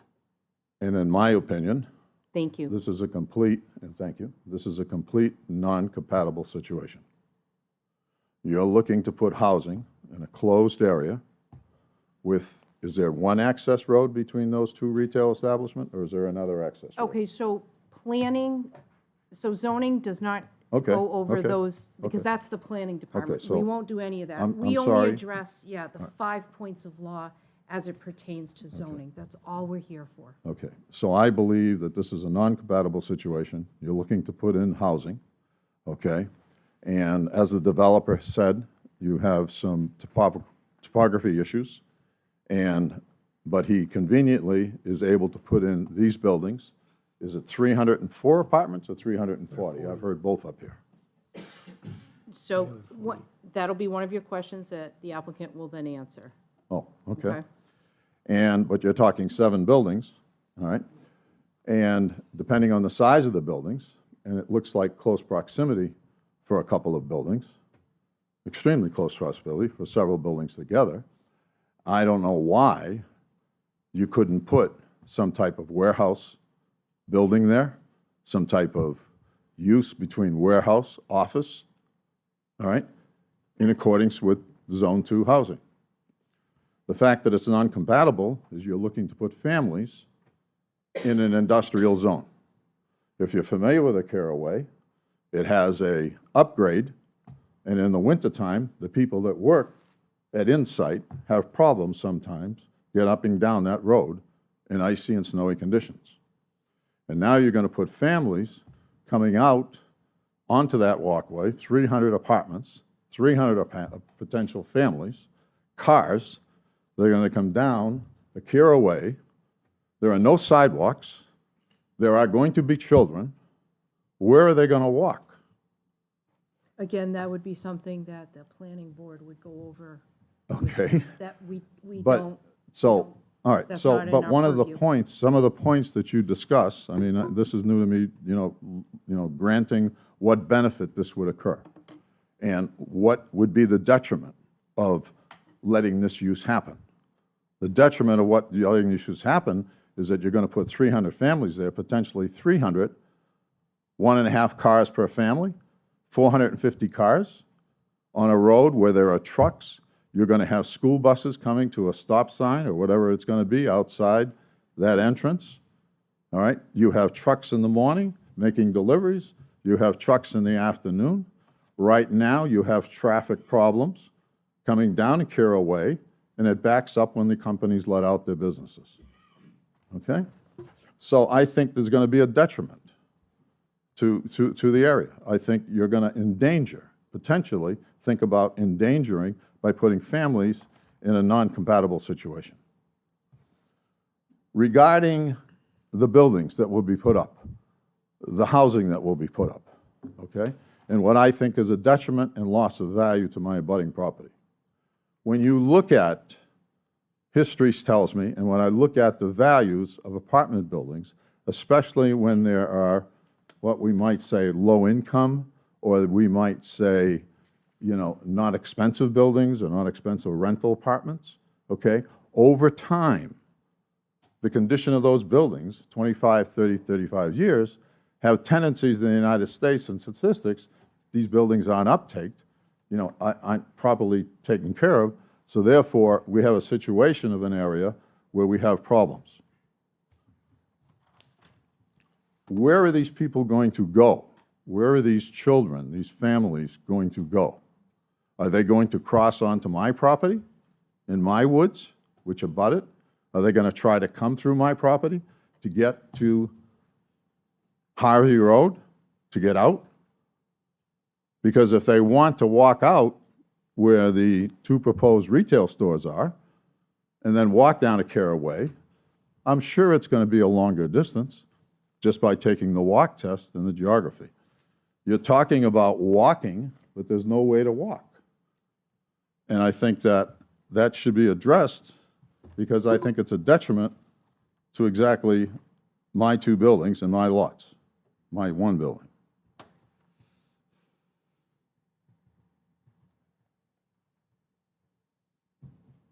Has the town, and I know that there's a letter that came in from someone that says, the fiscal analysis of an industrial building versus apartment buildings, 304 or 340 units, and the total implication of the services that will be a burden to the town, being fire, being education, being school, being traffic, being potential sidewalks, all the development questions that come with families, in an industrial zone that you must admit on your master plan, your industrial zone is thriving.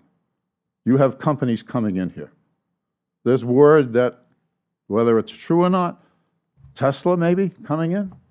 My son lives in Europe as a businessman, read it.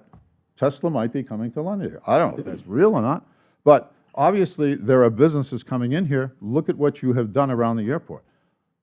Londonderry has been very fortunate and with all of this development, and we are part of that development. And I am very happy to be there, all right? But putting apartments, I think it's going to be a hindrance to my property, and I think over time, it's going to be a depreciation of value.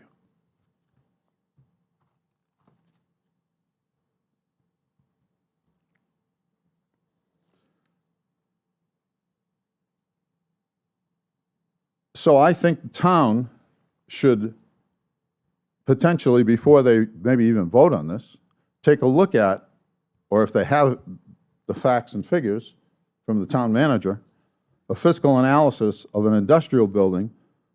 So for example, if you had 7 housing buildings with 3 to 4 stories, we're definitely going to need a fire department, we're going to need a lot of access, but what's the cost going to be, all right, for all those services? And what's the income going to be if I had 3 or 4 warehouses there, even though they might not be large, but totally within zoning? So the fiscal analysis should be considered in the town changing or making use of a non-conforming use, or a disadvantage, or a non-compatible situation.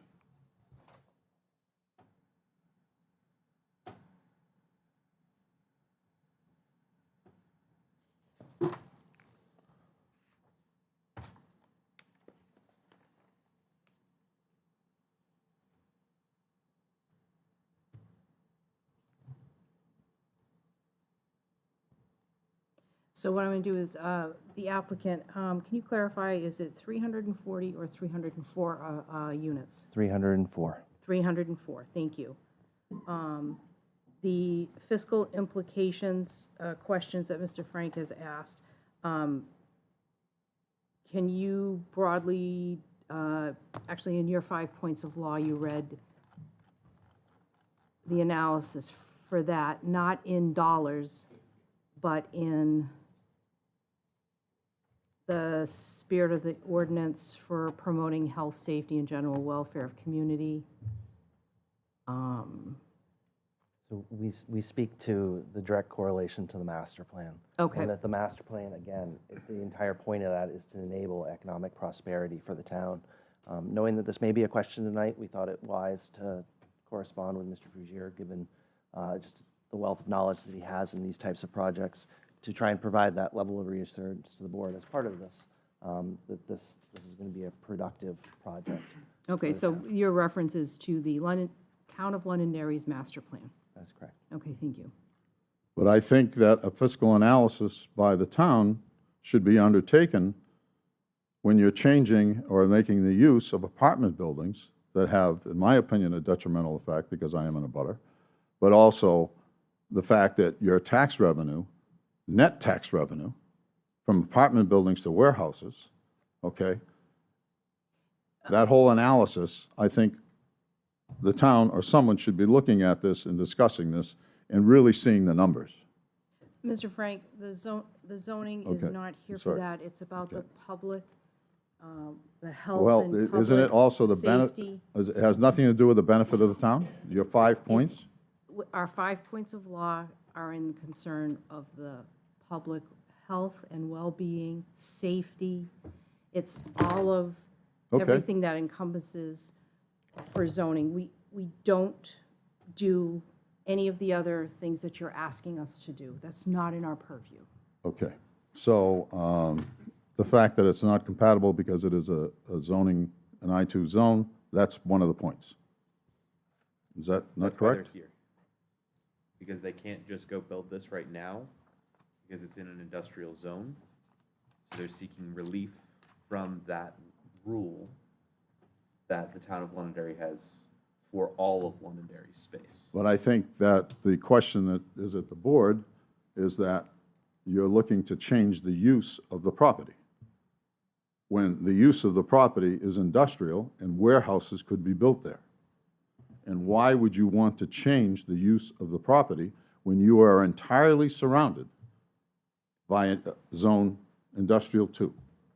So zoning cannot change the use. Okay. It can grant a variance, okay? Well, There's a big difference. We cannot change anything up here. We can only hear the cases but you're looking to change the use, to allow a variance. allow a of- variance to change the use, correct?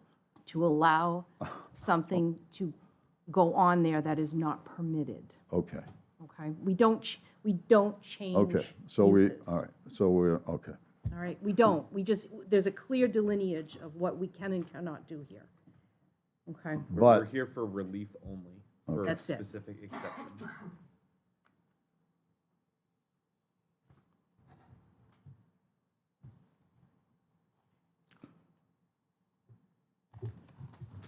well, in summary, when you take a look at the topography and the use of the property to put industrial buildings there, which it's Zone 4 and the use for, I believe that it could be done, and there is no use to get into a situation that you're going to affect the abutting property, which is mine, and potentially have a negative impact. Thank you. Thank you. Is there anyone else that would like to speak in opposition? Please state your name and address for the record, sir. Daniel Bouchard, 8 O'Connell Drive, Londonderry. Been a resident of Londonderry for over 43 years. I listened to this whole presentation and, sounds good, village and everything working together. My concern is, why are we putting a residential area, residential in an industrial area? You're going to have kids. You talk about health and safety. Well, if you start talking about health, have you ever sat up there on Akira Way and listened to those planes? People living there, residential area, next to an airport like that? I mean, people complain on High Range Road because the planes come landing down. My other concern is, kids. Where are the kids going to play out there? Are they going to start skateboarding down Akira Way? You're going to have trucks out there and everything else out there. So I guess it is a concern for safety. I look at it. I was a police officer in Londonderry for 28 years, dealt with kids, worked with kids all the time, and I know how kids operate. And, if you tell them, no, you're just going to stay in this little residential area, that's not going to happen. You know, they're going to be spreading out. So I don't see a residential area in an industrial area. I also have a question about a daycare center being in an industrial area over there, especially when, if you look at industrial, they make things, all right? They use all kinds of chemicals and stuff like that.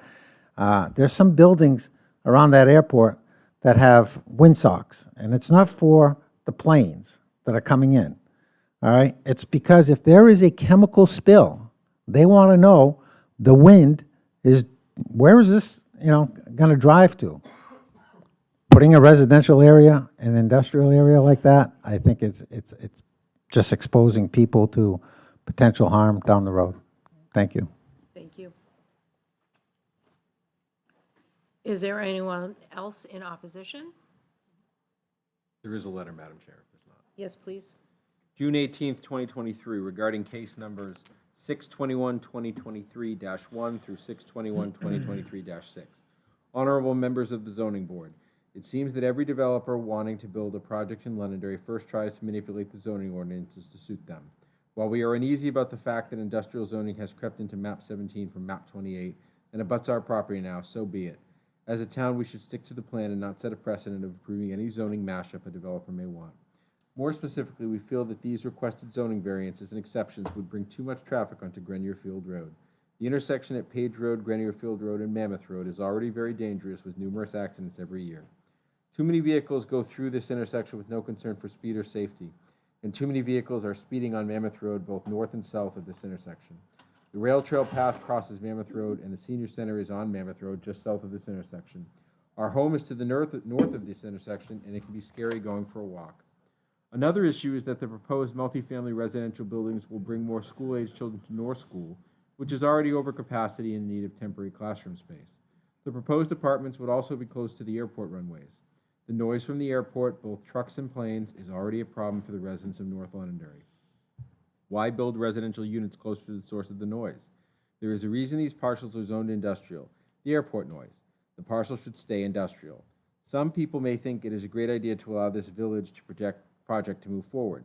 We'd like to remind everyone that North Londonderry already is a village. We ask that you deny these requests for zoning variances and exceptions to protect and preserve the safety, quality of life, and walkability of our neighborhood. Respectfully yours, Carolyn Schultz and Kenneth Morrell, owners of 587 Mammoth Road.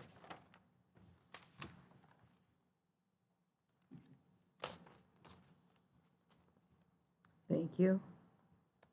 Is there anyone else in opposition that would like to speak for the record? Okay, let the record show there is no one. Do we have any questions from any of the board members for our applicant?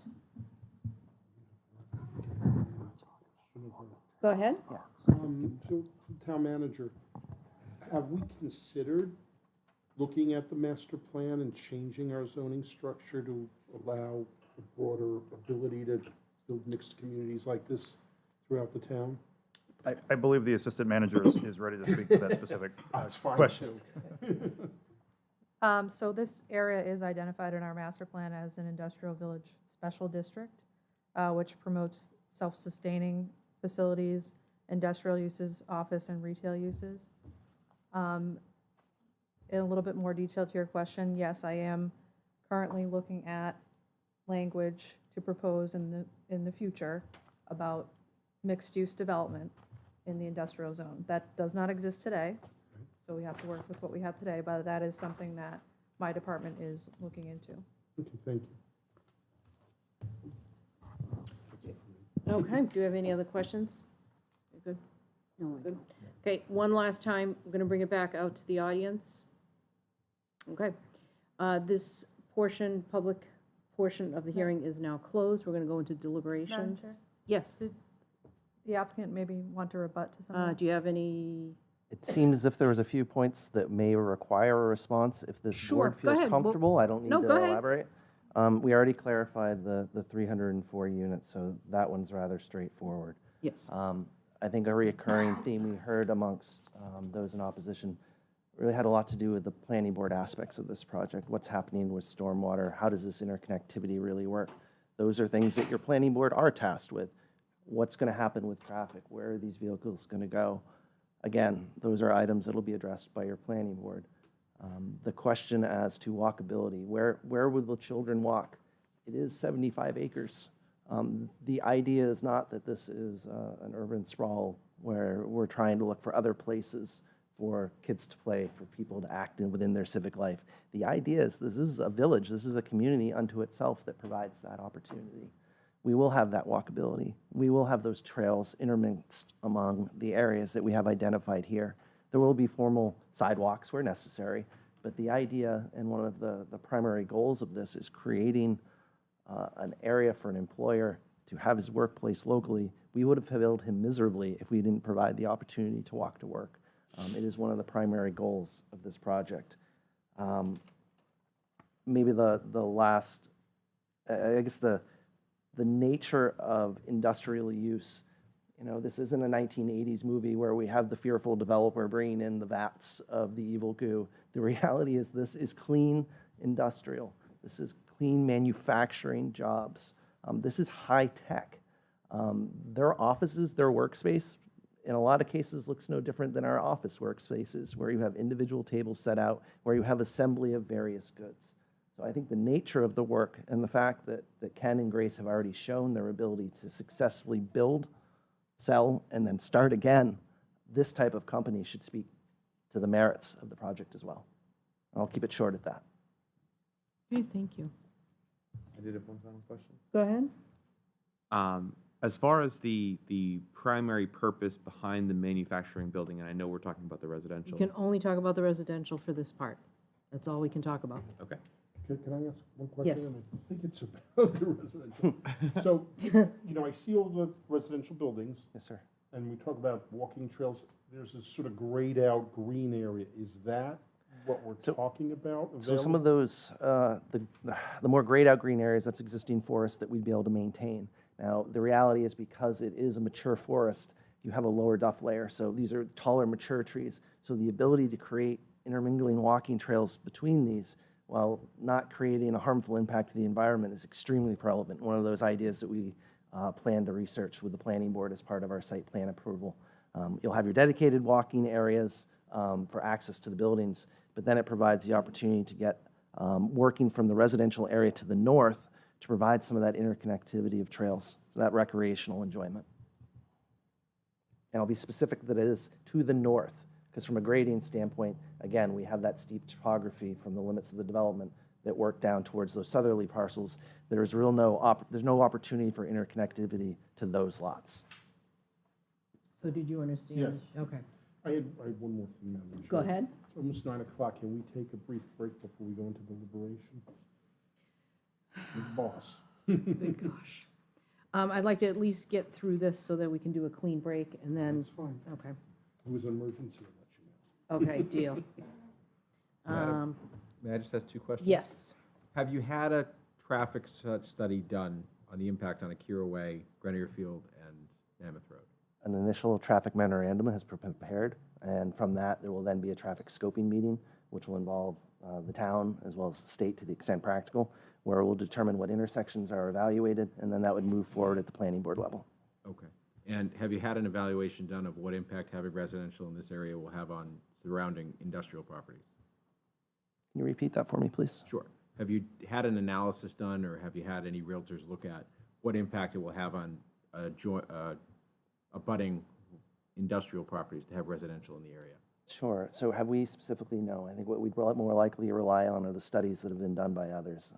We had some very impassioned speakers that really opened this meeting to the standpoint of how these uses can intermingle, how it's been successful in the past. In some ways, we're riding on the coattails of others who have already shown that this type of project can be successful. I actually thought it was great that it was mentioned, it's kind of like the old mill buildings. The reality is the village concept is old, but new. Our zoning ordinances have not quite caught up to our master plans yet. And I think it's great that the staff is striving towards that. So that's the direction that this project is trying to take. It's maybe a little ahead of its time in some elements, but we're hoping we can get caught up. Thank you. I had one final question. Go ahead.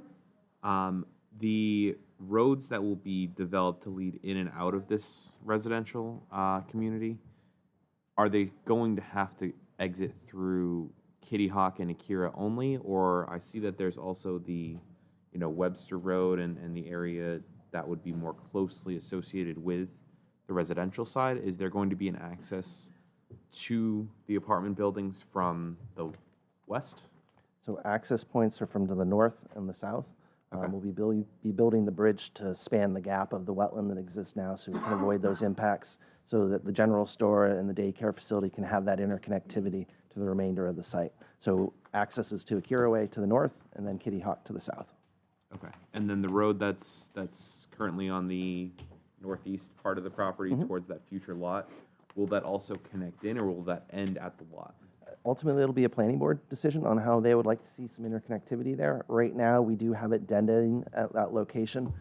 One thing that's not shown very well here is the fact that we have lots of paper streets that really need to be discontinued and then reassembled into the parcels. So that'll be a discussion that we have with that board. How do we best do that? Yeah, I saw that. All right, thank you. Yes, sir. Good. Okay. All right, so at this time, we will close the public portion of this hearing. Do we have anything we have to hash out before we go into the 5 points of law on this? I'm okay. We're good? Okay, let's go. Granting the variance would or would not be contrary to the public interest because I believe it would not be contrary to the public interest. Because? Because developing this specific community in the industrial zone will fit with the town's master plan. It will also not change the overall character of the surrounding neighborhoods. I disagree. I disagree. I disagree too. I disagree. I disagree with that explanation. Fair. Yeah, disagree.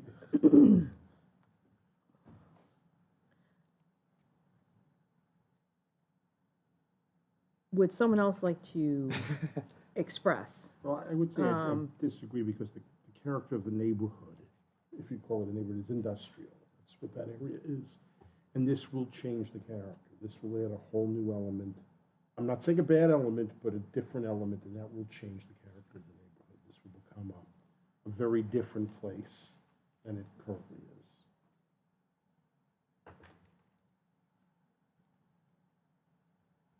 I believe that it would benefit the public. So is there a threat to public health, safety, or welfare? That is the question. I do not believe so. I Okay. believe it would not pose threat to health, safety, or general welfare. I think that, usually this one is the character of the neighborhood, and the next one is mostly health, but they do overlap. I would disagree. I would think the health, safety, welfare issue is for the people who'd reside in there, which is part of the public, at a minimum, which is part of the public, if we approve this. And to the extent it impacts our other, roads and things in the area, that would, and the volume of people, that would also impact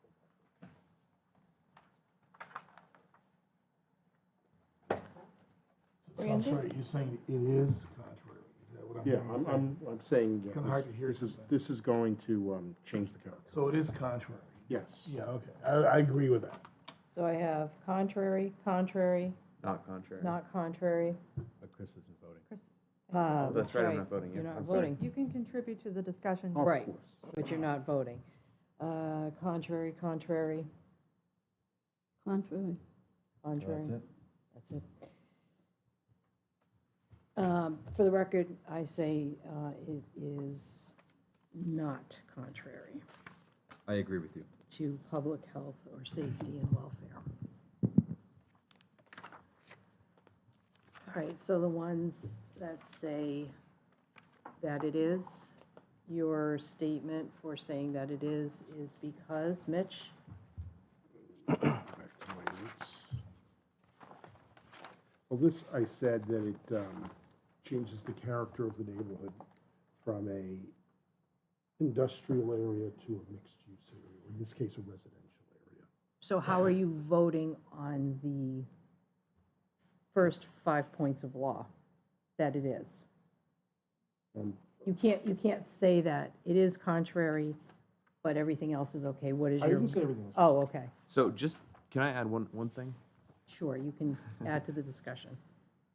So we do have, guides on this, obviously.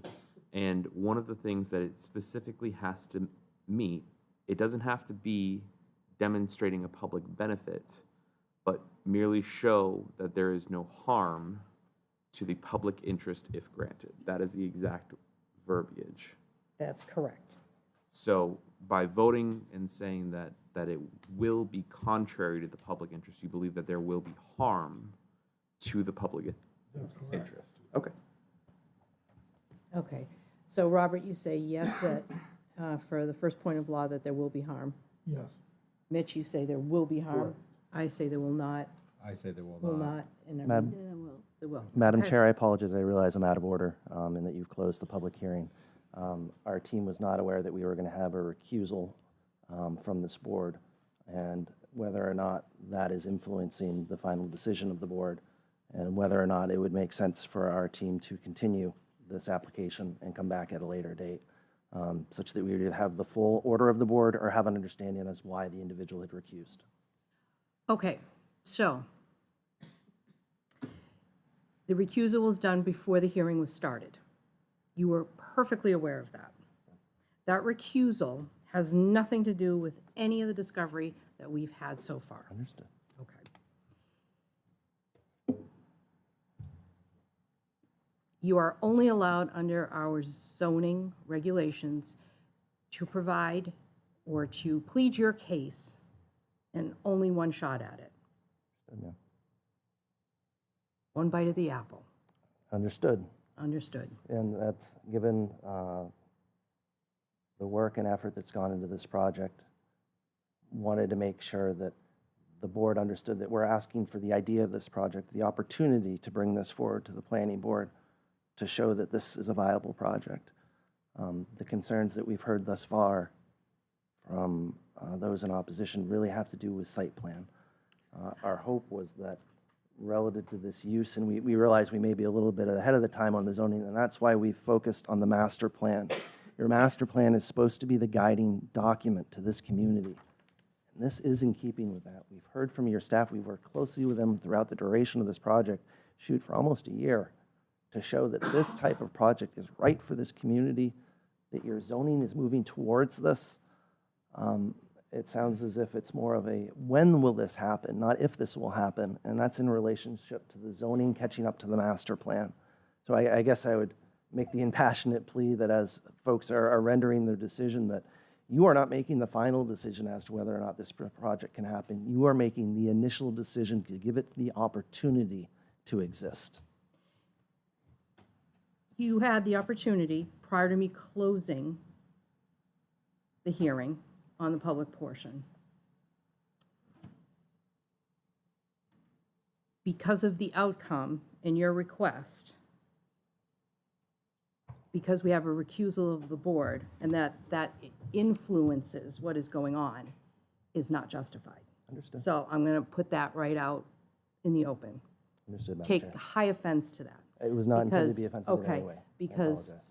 we've been here a long time and we've only gotten through this first one. Okay. Mike, I see no reason in which to grant this first variance request. I see no valid reason in which we should not continue on to the next point of law. And if, is there any thing that you see that I have missed? No, Madam Chair. Okay. We're going to continue.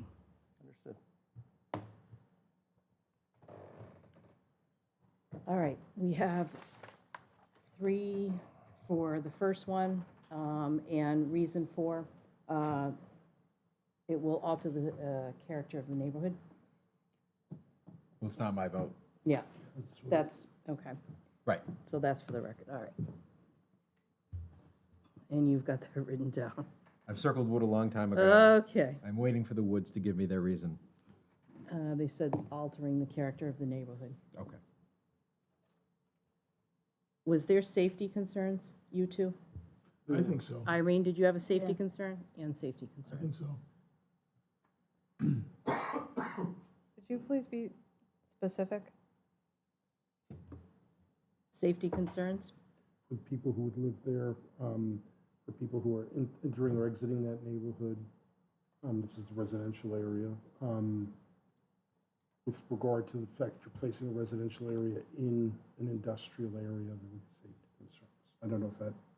I just want to make sure it's captured in the record. Thank you. Robert, do you have anything to add? I would agree with that. I think one of our people who spoke against it did a good job of explaining that. I mean, these were abutters, not folks from Concord or other places, so. So for the record, your safety, it's safety concern Correct, for the public? correct, Okay. Irene, do you have anything else among to add? other things. No, but I agree with all that Mitch had said. Okay.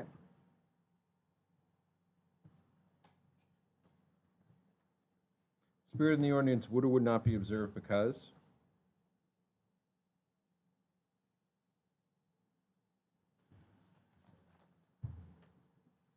I would say it would. I would say it wouldn't. I say it would. My vote doesn't count right now, but I would say it would. You I would say- can't. I know. I would say it would not, and there was comments made about the master plan, but a master plan is a zoned industrial. So, Irene? I would say would not. Okay.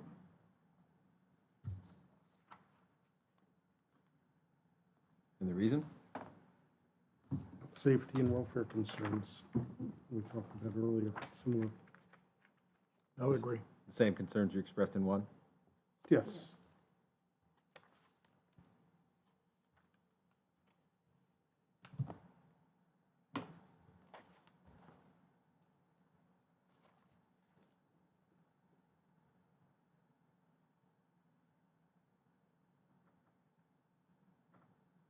Granting the variance would or would not be do substantial justice because?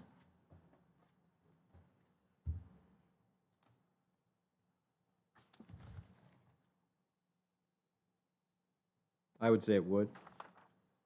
I would say would not. I say it would. I would say would not. Okay. I would say it would not. Okay, and for the reasons?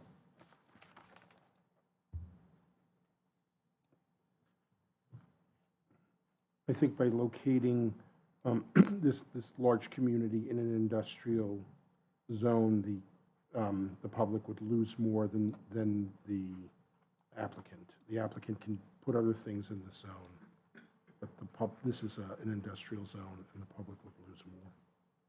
I would agree with that. I'm still struggling with the language in our 5 points, but I would agree with the way you put it.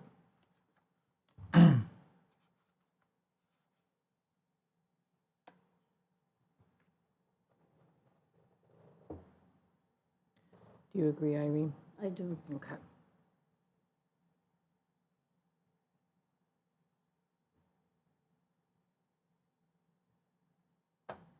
For the following reasons, the values of the surrounding properties would or would not be diminished? I would say would not. I would agree with that. I say would not. I say would not, even though some of the people who spoke against this, who are actually abutters, would probably disagree with that. Irene? Yeah, I don't think, the addition of residential property abutting industrial property doesn't influence the industrial property's value.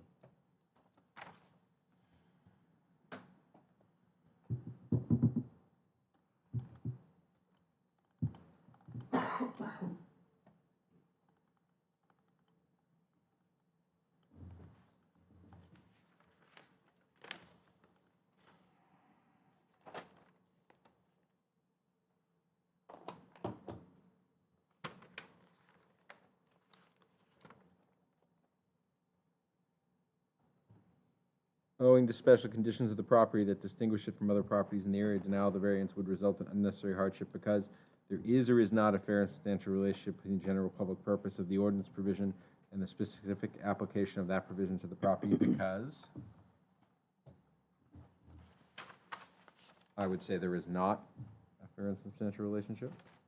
I agree. I would say there is.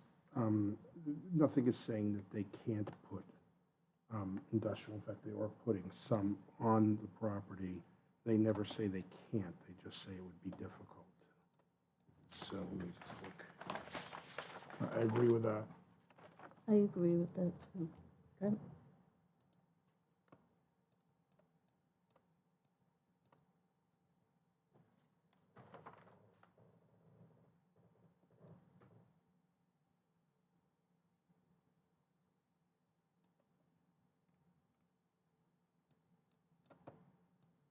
Proposed use is or is not a reasonable one because? I would say it is. I say it is. I would say it's not. I would say it's not. I would say it's not, because of compatibility in health and welfare and safety. It's not a compatible use in my mind. Do you agree with Robert's? Do you agree with Robert? Okay.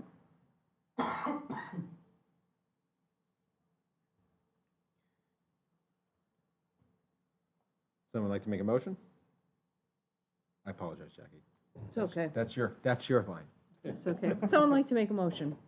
I'd like to make a motion in case number 0621-2023-1, request for a variance from LZO 4.1.2 to allow multifamily residential in the Industrial 2 zoning district, 104 Grenier Field Road, map 17, lot 2, zoned Industrial 2, Londonderry Holdings LLC, owner and applicant, to deny the variance.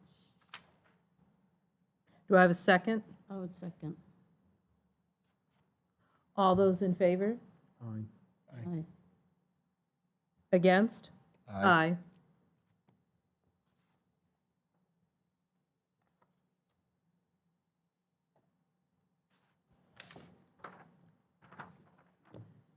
In case number 621-2023-1, the request for a variance from LZO 4.1.2 to allow multifamily residential in the Industrial 2 zone, 104 Grenier Field Road. The request was denied by a vote of 3-2. Okay, it is 9:17. We are going to take a 5-minute break.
You ready for the next case? Yes, please.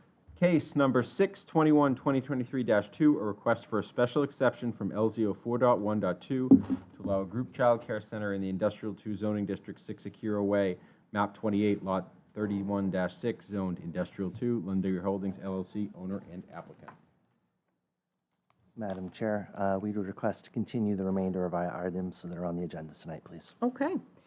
We must read all of them separately into the record and vote that we allow it to. Yes, Madam Chair. Okay. And just to clarify the date at which you're continuing, July 19th. July 19th, that's our date. Okay. All right. Do I have a motion for the continuance? I'd like to make a motion in case number 621-2023-2 to grant the request for a continuance. Do I have a second? Okay, all those in favor? Aye. Opposed? Okay. Case number 621-2023-3, a request for a special exception from LZO 4.1.2 to allow a group child care center in the Industrial 2 zoning district, 104 Grenier Field Road, map 17, lot 2, zone Industrial 2, Londonderry Holdings LLC, owner and applicant. Do I have a second? Second. All those in favor? Aye. So I just read the case, I didn't actually. Oh, do you have a motion? I'd like to make a motion to I thought I heard. grant the request for a continuance for this case. Do I have a second? To, You got it, okay. To grant the request for a continuance. to the July 19th, I 19th. apologize, for the July 19th, 2023 meeting. Do I have a second? Second. All those in favor? Aye. Opposed? In case number 621-2023-4, I'd like to make a motion to grant the request for a continuance for the request for a variance from LZO 4.6.1.3.b.12 to allow retaining walls in the Conservation Overlay District, 104 Grenier Field Road, map 17, lot 2, zone Industrial 2, Londonderry Holdings LLC, owner and applicant. I'll second. To Oh, July. To the July 19th, 2023 meeting. I caused this problem. Do I have a second? Second. All those in favor? Aye. Opposed? In case number 621-2023-5, I'd like to make a motion to grant the request for a continuance for the request for a variance from LZO 4.1.2 to allow a retail sales establishment in the Industrial 2 zoning district, 6 Akira Way, map 28, lot 31-6, zone Industrial 2, Londonderry Holdings LLC, owner and applicant, to the July 19th, 2023 meeting. Do I have a second? Second. All those in favor? Aye. Opposed? In case number 621-2023-6, I'd like to make a motion to grant the request for a continuance for the request for a variance from LZO 4.1.2 to allow retail sales establishments in the Industrial 2 zoning district, 104 Grenier Field Road, map 17, lot 2, zone Industrial 2, Londonderry Holdings LLC, owner and applicant, to the July 19, 2023 meeting. Do I have a second? Second. All those in favor? Aye. Opposed? Granted. We'll see you July 19th.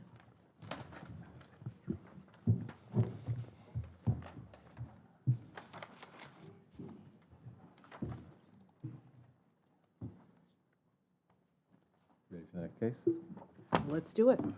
Case number 621-2023-7, a request for a variance from LZO 4.2.1.3.b.1 to allow 100.58 feet of frontage on High Range Road and 50 feet of frontage on Wiley Hill Road, whereas 150 feet of continuous feet is required in the Agricultural Residential District AR1, 8 Wiley Hill Road, map 5, lot 28, zoned AR1, Belize Real Estate Holding LLC, owner and applicant.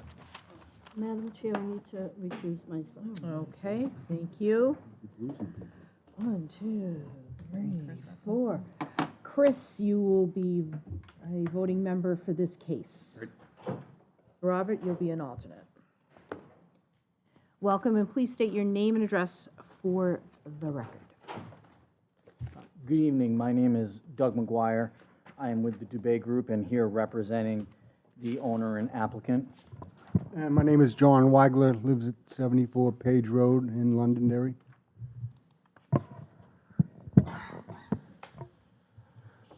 So, Madam Chair, members of the board, this application has been before this board previously. Some of you, if not all of you, may be reminded of it. We had proceeded with the case, and ultimately, there was concerns raised about the safety of the access on Wiley Hill Road for this proposed single-family lot that we were seeking relief on. We had attempted to work with staff in trying to come up with solutions on the site distance, and ultimately, we determined to withdraw the application without prejudice. We're back before you tonight because we feel we have a solution to that concern, and so we're here to represent our case, so to speak. Just to remind the board, this is a property located with frontage on Wiley Hill Road and High Range Road. It's a 15-acre parcel, and there is several hundred feet of frontage on Wiley Hill Road with an existing single-family home and garage area. And then there is also about 100.58 feet of frontage on High Range Road. And so I don't know if you guys have the plans in front of you. I do have extra copies if anybody needs one. But the area that we're talking about for the house lot is the piece on the right-hand side, on the eastern side, with the frontage on High Range Road. And so what you can see is that this lot has a bit of an odd configuration, a unique configuration, and that configuration was created not by the applicant or the previous owners of this property, for that matter. There was an existing lot to the east that was jutted into this property. It was a single-family lot, and it was owned by the same owners of the additional property to the north. And if, Kelly, could you go to the next sheet for me, please? One more. Do you have the colored up one? Maybe it was the previous. I'm sorry. Oh, you don't have our colored up one? Is this the one you're speaking of? That's the one, yes. So that piece, I'm going to call this Exhibit A so that we have it for this meeting, for this record. Okay? Do you have Thank any you. other copies with you I for do the have board? copies, yes. Please give it to the board members.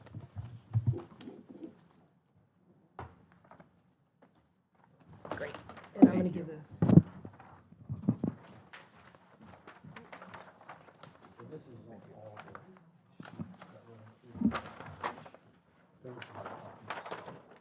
Thank you very much. So just for the record, I'm marking the page that has the colors as Exhibit A. Yep. Okay. Thank you. And the only reason I was bringing up that exhibit is because it has the ghosted aerial underneath, and so it helps contextually a little bit with understanding what's going on in that property. So where I was going, and we can still refer to the tax map that's on the screen too for the benefit of the abutters, but you can see that there's 4 single-family homes that are existing single-family homes on the north of our property along High Range Road. Those properties, what ended up happening is that was one large tract of land along with that jutted piece that comes into our property. The owner of that property many years ago consolidated all of that and subdivided into the shape that you see here. So the odd-shaped configuration, essentially, they used the frontage that kind of juts into our property to support the single-family home that you can see is set back from the right-of-way. So the frontage that they are utilizing really is not in front of their home. They have the home out and behind it. And so our argument, and I will go through the 5 criteria as well, but in generally speaking, our argument is that the shape of this is a area of our site that can easily and successfully support a single-family home. The need for the variance is due to the previous case of the irregularity of the site. And normally, you can see the width of this property is well in excess of the 150 feet. It's just at that immediate entrance where we don't have that 150 feet. And so that was one of the main cruxes of our argument as far as the hardship, the uniqueness of the land, as to why we felt that a variance on the frontage would be warranted, because the lot can easily be supported. The only item that came up, as I mentioned at the beginning of my presentation, is that there was a concern of safety due to the site distance availability at High Range Road. As you can see in the overview exhibit that we gave with the aerial, I believe you said it was going to be Exhibit A, we're proposing to create some additional frontage to allow for a driveway access off of Wiley Hill Road, and allows that to be the primary and only form of driveway access to this lot. And the access onto Wiley Hill Road is much, much better. There is good, clear, straight sight distance, and we did perform a full sight distance because we knew that was a concern previously. We did a full sight distance plan, which is the last sheet of your packet, which shows that we have very clearly and easily achievable sight distance in both criteria, meaning the object height, where you have the half-a-foot object, as well as your standard intersection sight distance. And you can see we really don't have any issues of obstructions or issues what we had on Wiley Hill Road, which was the slight bend in the super elevation of the road, and also the existing piece of guardrail that provided some impacts. And so, we recognize that those were concerns and that those were an issue in providing that sight distance. And so we're here back with this solution in order to adjust and achieve that. And so if it's okay with the board, I can go through the 5 criteria. Yes, and please. then open it for questions. So as I said, this is an existing proposal for a lot that would have 100.58 feet of frontage on High Range Road and an additional full 50 feet of frontage on Wiley Hill Road, allowing for a total, in sum of 150.58 feet, but recognizing that would need to be continuous, and therefore we're here for that relief in the frontage. So the variance would not be contrary to the public interest because this is a proposed single-family lot which is permitted use in the AR1 zoning district and would be in kind to all the abutting properties in the area. And that can be seen on that aerial image. You can see it's similar size shapes, similar size lots within the area. All other applicable requirements regarding building setbacks, lot size, etc., would be met, and driveway access is proposed now off of Wiley Hill Road, where safe intersection sight distance is available. The spirit of the ordinance is observed because the intent of the frontage requirement is to ensure the lot is appropriate to situate a single-family home on the site. The property is uniquely shaped, where the frontage is only reduced for the first 75 feet of the lot, and it widens out substantially to over 200 feet in width in the middle part of that lot. This widened area allows for more lot width to situate a single-family home, exceeding the required frontage of 150 feet, thus meeting the spirit of the ordinance. Substantial justice is done because this area of frontage and the associated land is of no benefit to the existing home on the property, which has the frontage on Wiley Hill Road as it is already constructed. And this area would easily accommodate a new single-family home in a zoning district which permits such and would conform to all the other zoning criteria. The values of surrounding properties are not diminished because the construction of a new single-family home would have no inverse or adverse effect or impact on surrounding property values, which are all the same use. same size, similar size proposal as to what's in the surrounding community. And then the last criteria of literal enforcement of the provision of the ordinance would result in unnecessary hardship. And for the purposes of this subparagraph, unnecessary hardship means that owing to special conditions of the property that distinguish it from other properties in the area, no fair and substantial relationship exists between the general public purpose of the ordinance provision and the specific application of that provision to the property. The purpose of the frontage requirement is to ensure appropriate lot size and width to accommodate the proposed use. This property is unique where the abutting property utilizes frontage which is not located in front of the existing home. The proposed lot has substantial width to accommodate the siting of a single-family home aligned with the property's frontage.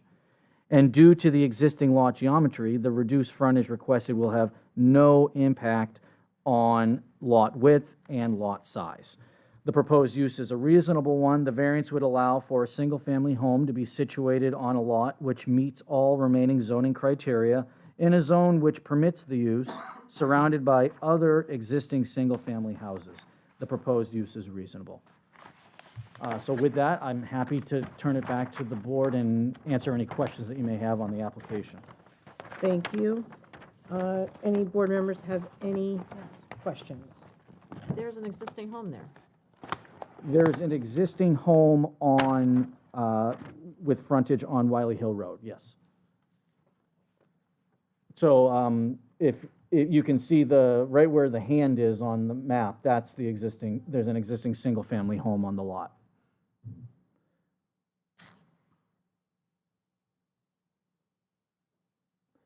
So essentially, I guess our argument is that if you look at this area that we're looking for the relief on, it's suitably sized, suitable to situate a single-family home, and has the frontage minus 50 feet. And the reason that we don't have that 50 feet is because of the irregularity of the, oh, thank you. Well, and because of the irregularity of the abutting parcel. So that's our argument, that that land would really be best used for productive use of this property as a single-family lot. I'm confused. Yeah, I'm still confused. So, because when I look, I think part of what's confusing, at least me, is the red document versus the blue, right? Blue's the existing. The blue is what currently exists today? Right. Correct. So let me see if I can work. You said I could use this mic? It'll take a second to come up. Okay. So this is the existing single-family home and garage area, and that's the only development on this entire 15 acres as it stands today.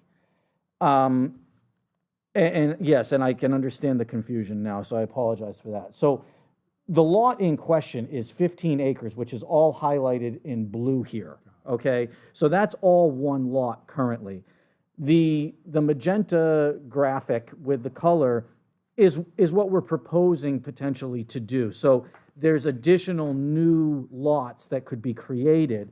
And so to clarify, the theory would be, and we just wanted to show how this would potentially work, and that's the purpose of the graphic, is to say, hey, you could have this existing house on its own lot right here, and this could be the highlighted magenta area could be a new lot, a new proposed lot. That's what you're in front of us for. Correct, exactly. So yes, sorry for that.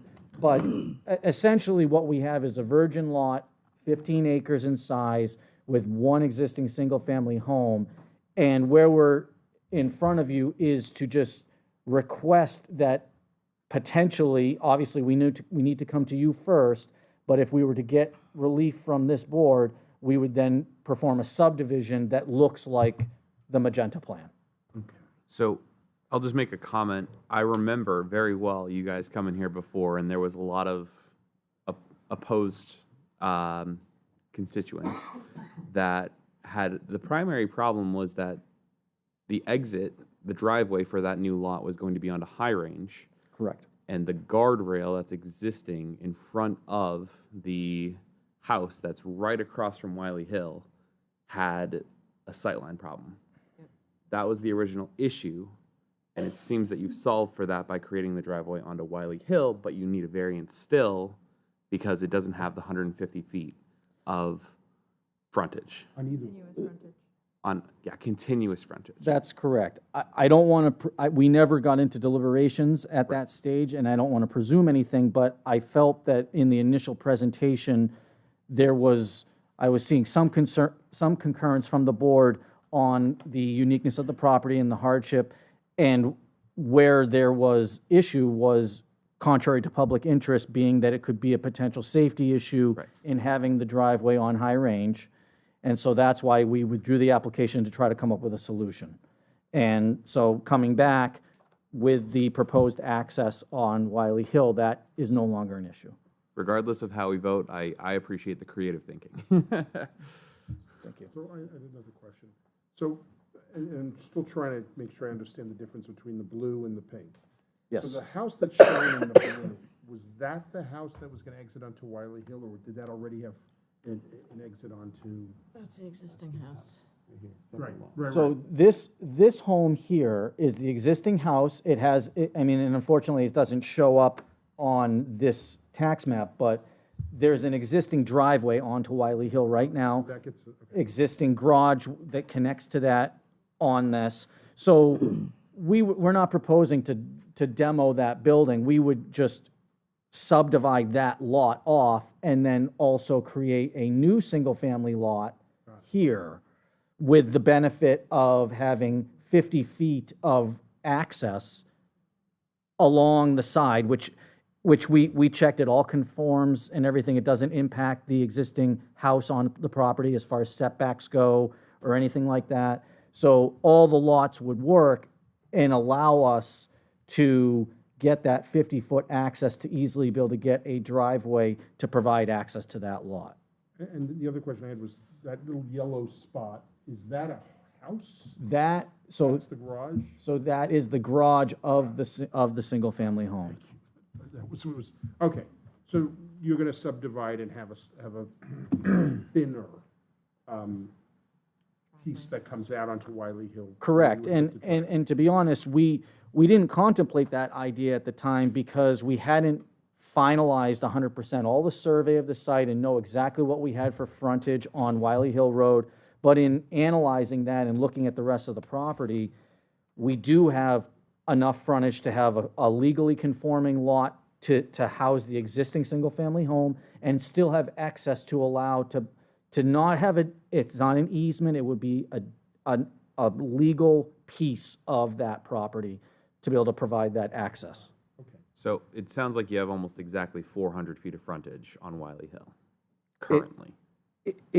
We have a little bit over 350 because it's 150, 150, And then the 50. and a 50. Right. Yes. So we have like 360 and change. I can give you the exact number if the board is interested. I'm sorry, I can tell you, it's 375.44 feet is what we have for frontage on Wiley Hill Road. Is there a way to give the non-conforming lot a 75-foot frontage, or would that cut too much into the other two properties? It's possible. It's just, I think our thought of it was, we didn't want to, obviously the point of that access was for the access only. There was no need for the widened area, so we thought it would be better suited to go with the existing home and have that area be part of that lot, rather than, 50 feet is more than enough. The reason we did 50 is just to be able to accommodate any grading or adjustments to be able to get the driveway down in through there. But the driveway's only going to be 12 feet wide out of the 50 feet. So the 50 should be more than enough. Is there any other questions of the applicant? Okay. I'm good. You all set? Okay. I will bring it out to the audience. Anyone that would like to speak in favor of the applicant? All right, right, let the record show there is no one. Anyone in opposition? I would speak for it. Is that Okay, I so, don't know, should I? so go to the mic and give your name and address for the, you gotta go up there. I'm John Weigler, and I'm the owner of the parcel with my wife, and Your address? I live at 74 Page Road in Londonderry. Okay, thank you. Like Doug was saying, it's kind of a unique piece of property with that small bit of frontage on the High Range. And if we do create this lot, if you allow us to do it, we would have the 50 feet of frontage on Wiley Hill for nice, safe access. And then when you get into the parcel itself, it's kind of unique because the driveway would run right along the edge of the existing blue line there where the hand is. It would run right up, I think you have it on your, Yes. your red sheet, but it would run up to the back and hook around to the right and then enter into the garage. And so the backyard of that house basically is to the right of it, and then the front yard would be kind of like where that hand is. So it's not really encumbering the properties next to each other. The house on the corner of Wiley Hill and High Range, their whole backyard is, I guess the other backyard where the house would be, was almost be their front yard. It's kind of like flip-flopping around. So it seems like it would be a good spot to put the house right in the middle there and not affect anybody else's, privacy. And we just thought it was, the better way of entering onto a town road by coming off of Wiley Hill versus the High Range Road piece. So that's why we did that.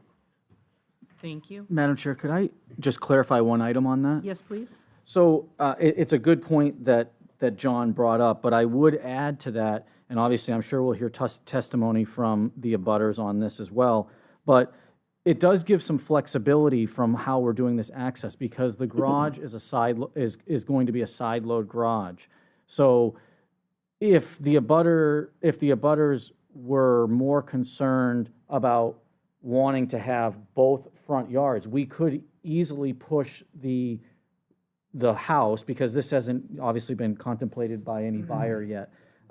We could push the house closer so that both would be backyards, or do the opposite. So there is some opportunity for flexibility to work with the abutters, and I was going to suggest that after hearing if they had any specific concerns on that. But because of the way it's oriented with the side load garage, the primary face of the house could be facing High Range Road very easily, or if there was concern that they wanted greater separation, the primary face could be facing towards Wiley Hill to allow for their backyards to be flopped. So we can do it either way.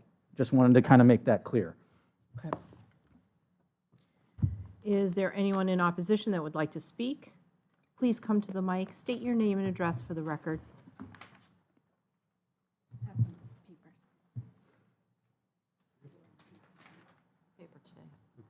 Paper today.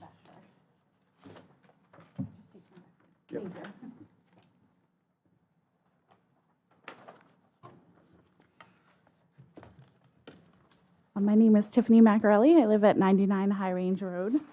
And I just have papers for you. One is a plot plan of my house, where my house is, and then some information from the United States Geological Survey. So I live at 99 High Range Road, so I'm not technically in a butter because our lines don't cross. But if you see from this, we're very close just because of the unique nature of the lines. So my main concern has to do with water. Sorry, I'm just going to tilt this down. I'm a little short. My main concern has to do with water. Our well is within 20 feet of our lot line, so it's very close to where this property touches on our land. And in terms of water usage, our well runs dry every now and then, especially in droughts. It'll happen fairly often, but it's something that we have to be really strategic about, water usage on our property. So we have to make sure we don't do too many loads of laundry or have too many showers in one day because our well will run dry. Then we'll have to unplug it and wait for the water table to replenish, which can take at least an hour. There have been times it's taken overnight, a full day. So my main concern has to do with how adding another house into this area would impact the water table. So I just have this paper from the U.S. Geological Survey talking about why wells go dry, which is something that already happens in our area, and how if you're adding more domestic wells and packing them into the same area, it's going to lower that water table and make the likelihood that your well will run dry higher. So that's my main concern. Our water actually is contaminated by PFAS, so we're part of the consent decree with Saint-Gobain right now. And so I'm wondering where this property is proposing to put their well and how that will impact my land.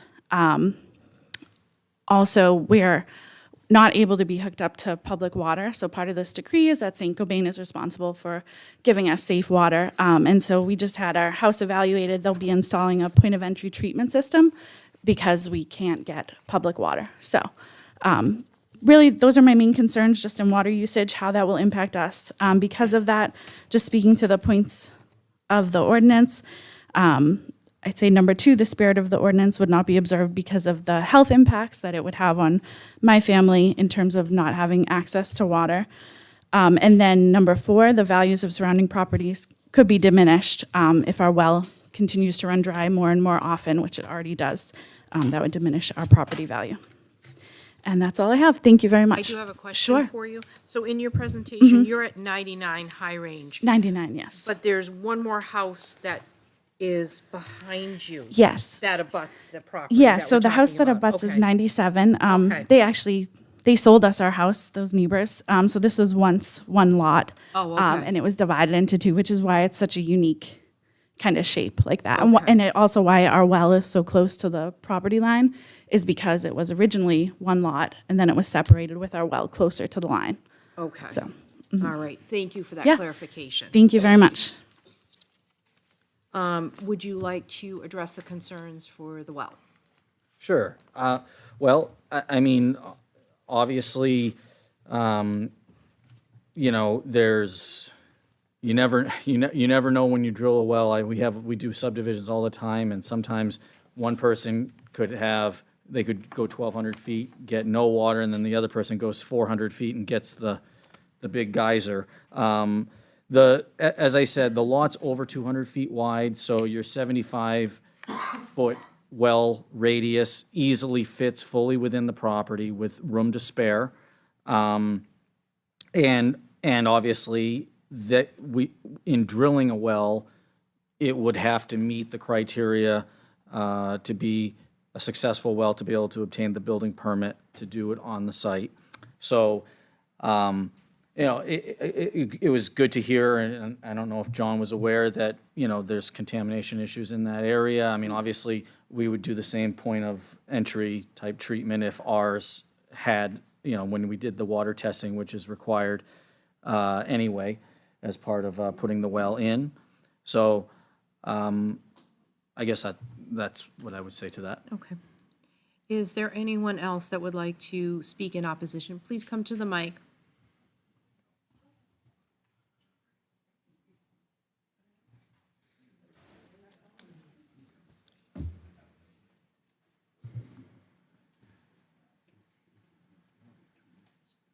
My name is Lynn DeChico. I live at 93 High Range Road.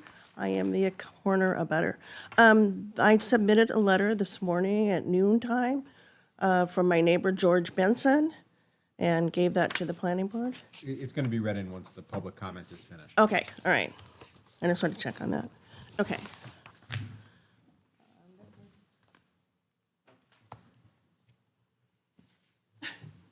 I'm sorry. All right, this is the signed one.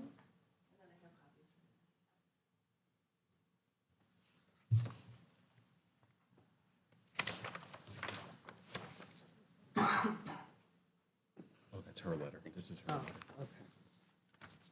Actually, let me do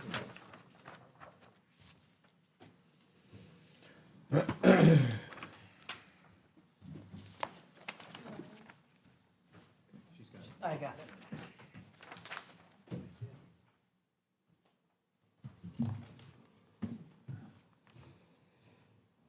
Okay. All right, the 5 points. The proposed single-family lot is not in kind to all abutting properties.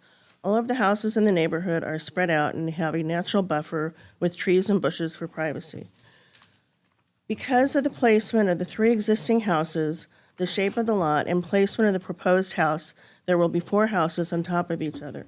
It goes against the town's goal of maintaining Londonderry's rural and agricultural heritage without overcrowding of the land use and undue congestion of population. According to the engineer's drawing proposal picture, the picture is at least 10 years old. It doesn't show the back deck of our house at High Range Road.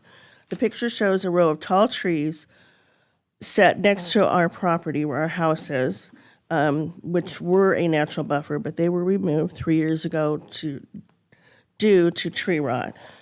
So as of now, there's just the empty lot with the trees there. There's no privacy on our property. The spirit of the ordinance is not observed because we think the spirit of the ordinance is to maintain the uniqueness of the town with houses spaced out, not overcrowding them on top of each other. If the property would be built on, it would alter the essential character of the locality by overcrowding of the land and undue congestion of population. The placement of the driveway and the removal of the trees will impact the noise levels of our property, as well as take away from the harmonious elements of plants, trees, and screens for our property.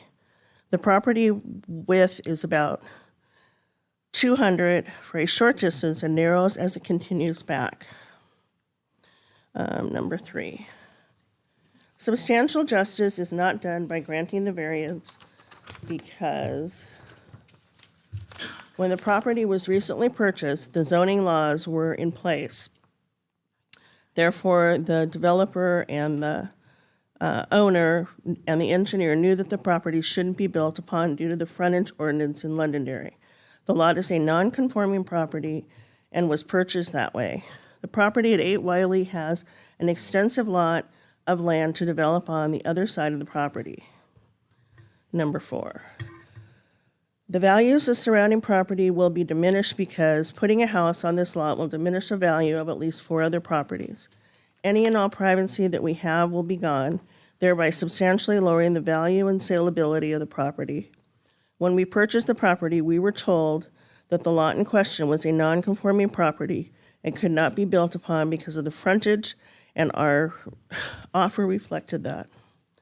Number 5. Literal enforcement of provisions would result in unnecessary hardship. This property, as it provides the neighbors with screens and privacies without overcrowding by providing natural buffers and trees and plants which separate and screen the land from neighboring homes. There are several other uses for the land.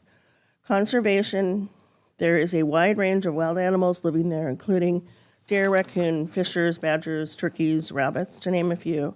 Agriculture, the land would certainly support farming or orchards, which continue to contribute to the rural agriculture heritage. Several abutting properties were built in the 1800s. So that's my 5 points of law. We did have a couple of questions to ask. Go ahead and ask them, and Okay. then the applicant will answer all of them. Okay. Will there be a traffic study done, or what has one been done for 8 Wiley, for where the driveway's coming out? That's one. And how far from the property line will the driveway be placed? And how big will the proposed house be? So as of now, when you look at the drawing that you have with the purple picture or the red, the driveway is going totally along the back of our property, which now is trees that separate us from 8 Wiley. So there is a wall, you can't find it, a stone wall that's our property line, which is buried in the trees. So when the driveway's put there, are we gonna have a drainage problem? Because what it's doing is it's actually going down and around our property, and it's gonna be, so it totally, if you look at that picture, it's going to go up and surround our property.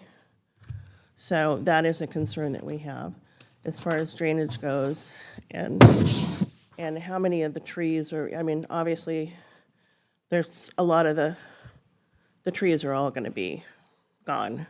So the backyard, our backyard right now is very private. We're not gonna have that when they remove all the trees along the side of where Wiley is and when they come around, because there's trees in that back corner. So, and then there's the lot, and there's some tall trees and some not.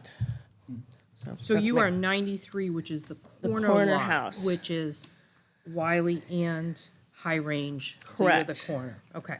And our driveway is on Wiley. They could have put it in the front, but the house was built in 1950s, so. So, first question, traffic study for number 8 Wiley. So we didn't perform a traffic study for just a single-family home, but we did do that full site distance profile plan, you know, to prove out the safe site distance access. Okay. How big is the proposed home? Well, we obviously don't have one designed or Probably 2,300 square feet, something like that. So you have nothing on record at the moment? No, Okay. no septic design or anything. And how will the driveway, your proposed driveway, impact number 93 High Range Road's stone wall in the back there? So the stone wall with and the associated trees will not be touched, being along the property line. That's why we're doing a full 50-foot access through there. So there will be some cutting, obviously, to put the driveway in, but a 12-foot wide driveway in the 50-foot swath is not going to be right up against the property line. I guess just to comment on the drainage piece of that, the good news is that all of that corner lot's drainage drains onto this property. So everything is draining from their property onto our property. So there is no chance of any drainage going onto their property from this location. Because ultimately, everything drains away from a high point at basically where their house is situated, back into the wetlands in the rear middle of the 15-acre parcel, which was, there's like a decently sizable wetland like right here. So everything just drains by grade. You can see that on the existing conditions plan and kind of comes through and then concentrates where it flattens out in there as a wetland. The one other thing is I'd like to just point out, and I was hoping that the aerial graphic helped with that. I apologize, it's not a brand new graphic, and I use what I can from Google if they don't have the new ones. But I just want to make it known to the board that the proposed lot that we're showing is 2.37 acres. So well in excess of a minimum lot size requirement of 1 acre based on lot soil testing. You have to be at least a minimum of an acre, and we're at 2.37 acres. No wetlands on this property, so it's not like, there's a little postage stamp of buildable area and the rest is wet. This is, good upland area and 2.37 acres. And, based on the width, it's my opinion, but you'll have to make your own determinations. But that's why we put the lot lines of all the abutting area on that graphic to show you that all the way up and down Wiley Hill Road and up and down High Range, and even in the areas of some of the newer development up at Carousel, the lots are very similar size to what we're proposing. So we don't feel we're shoehorning something in. I think it's a very reasonable sized lot and a good width to be able to put an additional single-family home without undue impacts. So, Did I miss one of your questions, or did I get them all? No, I think you did. Okay. I do have a question. Go ahead. So when I looked at, I don't know what this one is. No, the one you've got, this one, this one. I don't know if you have it, with the grading. Is it the purple map? we're No, talking it's not about? the it's the purple existing map. conditions Okay. plan, sheet 1 of the packet. Yeah. The way the elevation goes on, it backs up to our property, it's quite a steep elevation. I I walked back there the other day to see, and it goes quite deep. So, and there is a drainage problem in the back of our yard already. We've had one ever since we've been back there. So that, I guess that is a concern that we have, the way that the driveway is going down and around. So, Would you like to address the applicant and maybe come to some agreement for Sure. drainage issues? I mean, I guess what I would say is, the good news is that Londonderry's process, even for frontage lot subdivisions, where the town requires a full drainage analysis to be done, even for the single-family lots. So we're going to be evaluating, if this board were to allow for the variance, when we move forward to the subdivision level with the planning board. As part of the review process with that, we will be doing a drainage study, and we will be evaluating we'll be grading that driveway in and then accounting for its impervious area. And if there needs to be a cross culvert to collect their runoff to make sure that it can continue on its existing path, that would all be part of that review process. So for the record, you would work with number 93 High Range Road to make sure that she didn't have more water being collected in her absolutely. backyard? Okay. Does that answer your question? yes, it does. Okay. Okay, thank you. You're welcome. Is there anyone else in opposition? Please.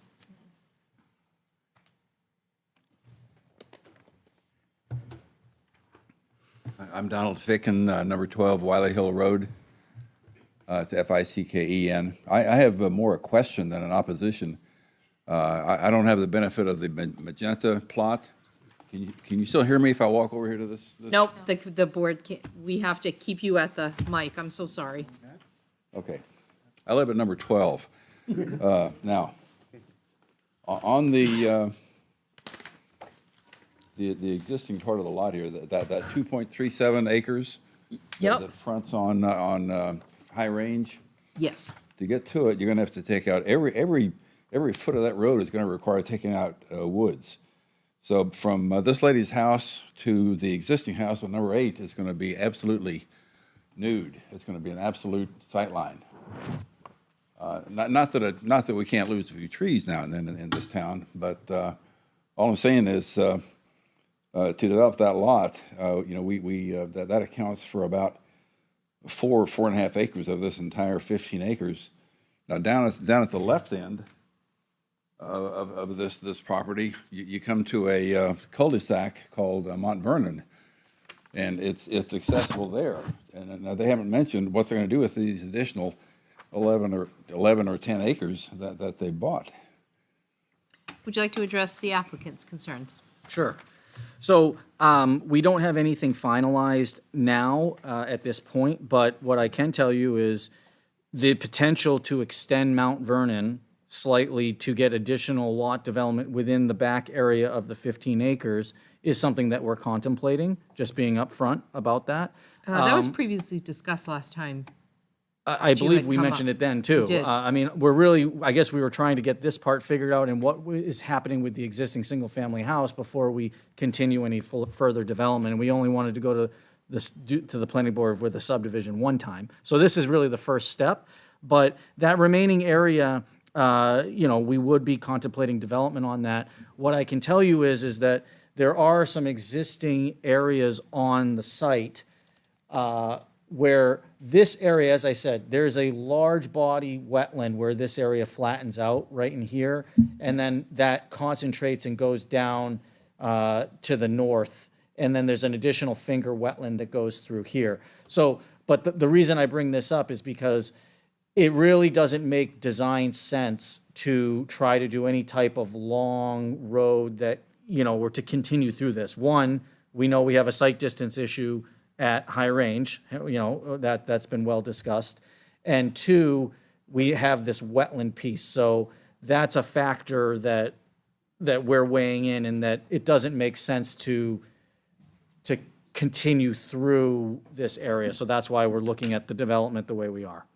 So does that answer your question? It's only in regards to this one house that they want to propose? I understand. Yeah, and they don't More want- to come, and I'm in a butter to the property, but we expect to hear more about what our new neighbors were going to be back there. Yeah, and they're not, No further they're not questions. here for that. I'm good. Okay, all right, thank Thank you. you. Is there anyone else that is in opposition? Okay. There is a letter. Yep, please come to the mic. Hi, my name's Irene Macarelli. I live at 99 High Range Road. And in an effort to save a little bit of time, I want to echo what my daughter Tiffany had said about the water in the well. In addition to that, the traffic, I've been here for 5 years, and it was, at one time, you pull out of the driveway. Now it can take me anywhere between 3 and 5 minutes to go out of the driveway in the morning to work.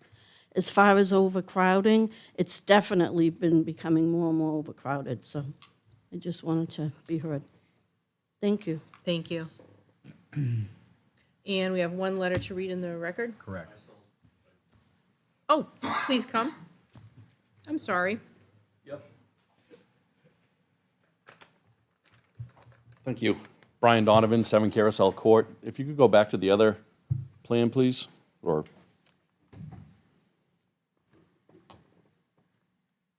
There you go. I live just to the north, direct abutter to this property. 531-4 yep, that's my property. The applicant's a developer. They didn't buy this property to put one house on that lot. Wetland permits are available. The property is going to be subdivided in its entirety. The applicability right in our zoning regulation says no land shall be used or subdivided in the town except in conformance with this ordinance. And further that, to prevent overcrowding and land use undue congestion of population. The applicant has the ability to take this conforming lot, which it is right now, in its entirety, and keep the lot that they're talking about conforming by looking at Carousel Court and flipping that 180 degrees coming off of Mount Vernon and having frontage off of the cul-de-sac onto that piece that they're talking about that has frontage on High Range Road. I just don't see where, the applicant's developing the whole property. That's what they do. They just finished Brayburn. That's what's going to happen on this property. I don't see where the board can approve this when the applicant has the ability and has already suggested that they will be developing the rest of the property.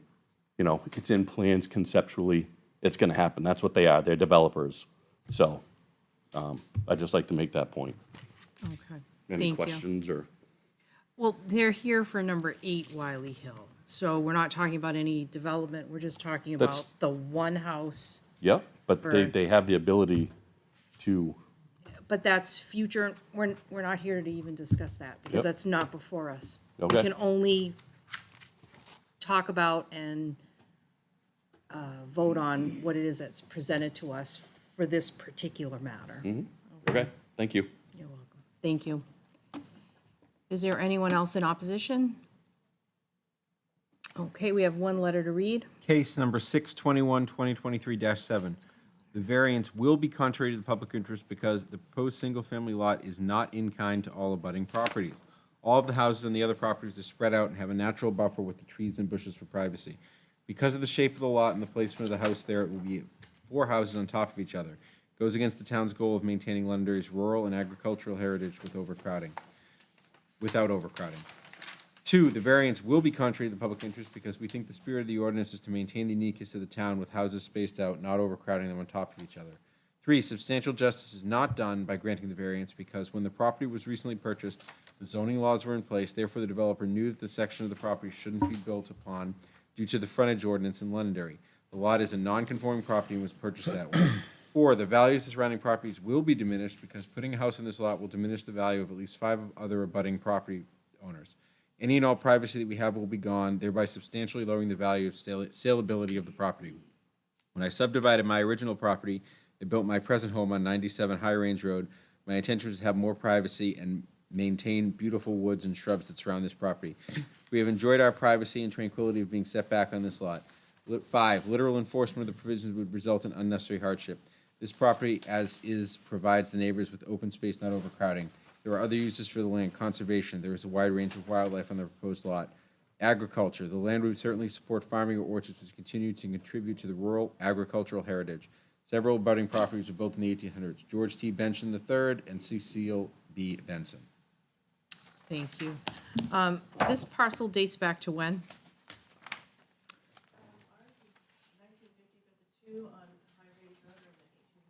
1800s. Is this parcel that old? I'm talking to the applicant. Yes, Well, the- you mean the house itself? When you've owned it, when did you acquire this property? I bought this probably, I think it's 2 years now. Oh, okay. So it's not something that you've had? October 2021. Okay. No, but it has been a property of record. You know, that's why I wanted to just describe the history of the piece to the north, because sometimes you see properties like this where an area has been subdivided by, say, the previous owner, creating the hardship. That's not the case in this particular scenario. Meaning that, I guess what I'm saying is that he's only owned it for 2 years. It's not like 15 years ago, the owner of that property subdivided out a lot, got the benefit of that lot, created that problem, and then is now selling it to someone else, and he's saying, hey, now I have this problem. It was a problem created, that would be an issue. What I'm saying is that in this case, this jog, this uniqueness that created the characteristic of this lot was not created by this parcel. It was created by an existing single-family home that was consolidated with this large area and then subdivided into these lots. Okay. So I just wanted to make that I point. wanted that clear for Yep. the record. Okay, very good. All right, bring it back to the board. Any questions of the applicant for this? Okay, bring it back out to the audience one more time before we close. Okay, do you have any further comments before we go into deliberations? Me? Yeah. Oh, nope. You're good? Okay. Thank you. This portion of the public hearing is now closed. We're going to deliberations. Does anybody have any questions or concerns that we need to hash out? Or can we go to the 5 points of law? I'm good to go into the 5 points. I'm good? Who's voting over here? Sorry. I am. Chris? Okay. Chris is, yep. Sorry. It was a long time ago. Yep. Okay, You all set? we're all set. Granting the variance would or would not be contrary to the public interest because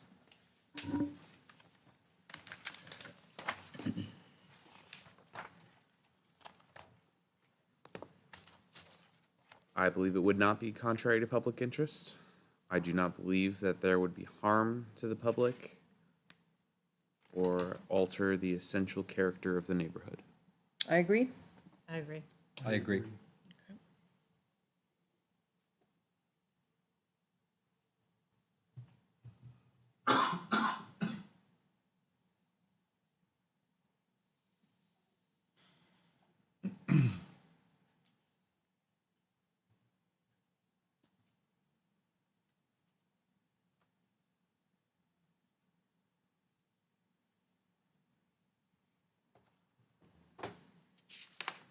Spirit of the ordinance would or would not be observed because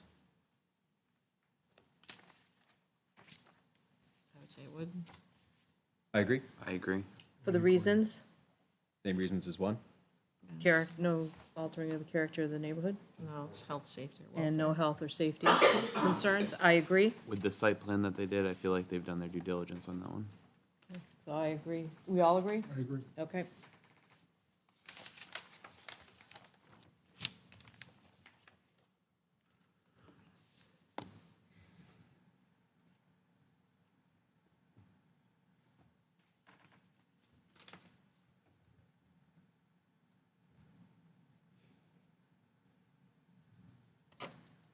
Granting the variance would or would not do substantial justice because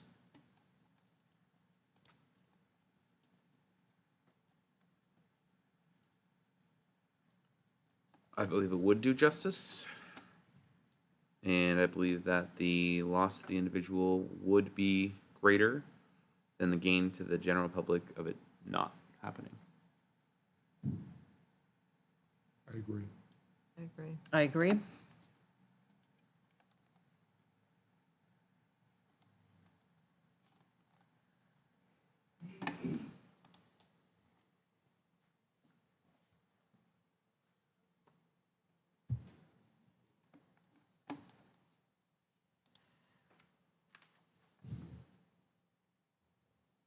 For the following reasons, the value of the surrounding properties would or would not be diminished.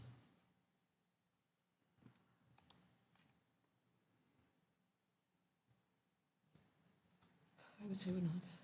I agree. I agree. I agree. The addition of a new single-family home doesn't change. The character of the neighborhood at all.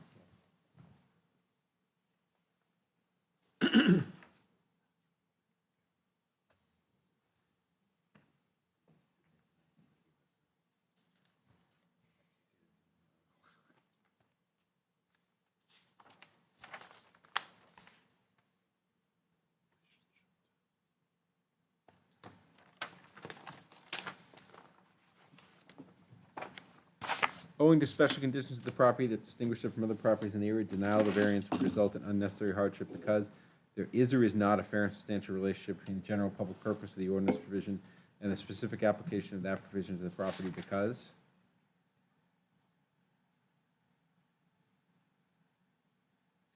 I would say it's not. I agree. Yeah, that jog, that whenever that other prior subdivision was Right. approved, just really did a number on that particular piece of property. Agreed. yeah. I don't know what anyone was thinking in the day, but It's a mess. yeah.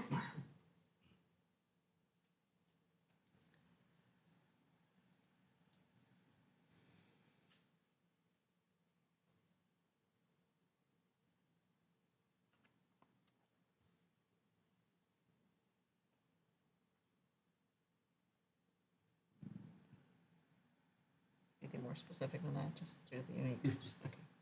Oh, no, he's got it. He's almost done. The proposed use is or is not a reasonable one because Is, Homes are reasonable. homes are reasonable. We all agree? In that- comments, in that restrictions. zone. I didn't see anything that made clear that the driveway was coming out onto Wiley Hill in any of the filings. I think that's, we're all agreeing Make a that's note. what has to happen, right? Yes. So, Well, I didn't see anything. I got that that was the new plan from the pictures. what's the actual request? It was in the request. No, it's in the request. It's written into it. Where is it? 50 feet of frontage on Wiley Hill Road, whereas 150 feet are required. But it has frontage on two sides. It's frontage On the, also. on the first page of the memorandum, the last sentence, under number 1, driveway access is proposed off of Wiley Hill Road where safe intersection site distance is available. Okay, then that's fine. I didn't see that. Thank you. Comments, restrictions? I have none. Okay, do we have So a we want to say motion? that there should not be any driveway access to High Range Road. That would be the only thing that I would say. We're only approving Wiley. Then we're good. Do I have a motion? I'd like to make a motion in case number 621, 2023-7 to grant the request for a variance from LZO 4.2.1.3.b.1 to allow 158 feet of frontage on High Range Road and 50 feet of frontage on Wiley Hill Road, whereas 150 feet of continuous feet is required in the agricultural AR1 district, 8 Wiley Hill Road, map 5, lot 828, zoned AR1.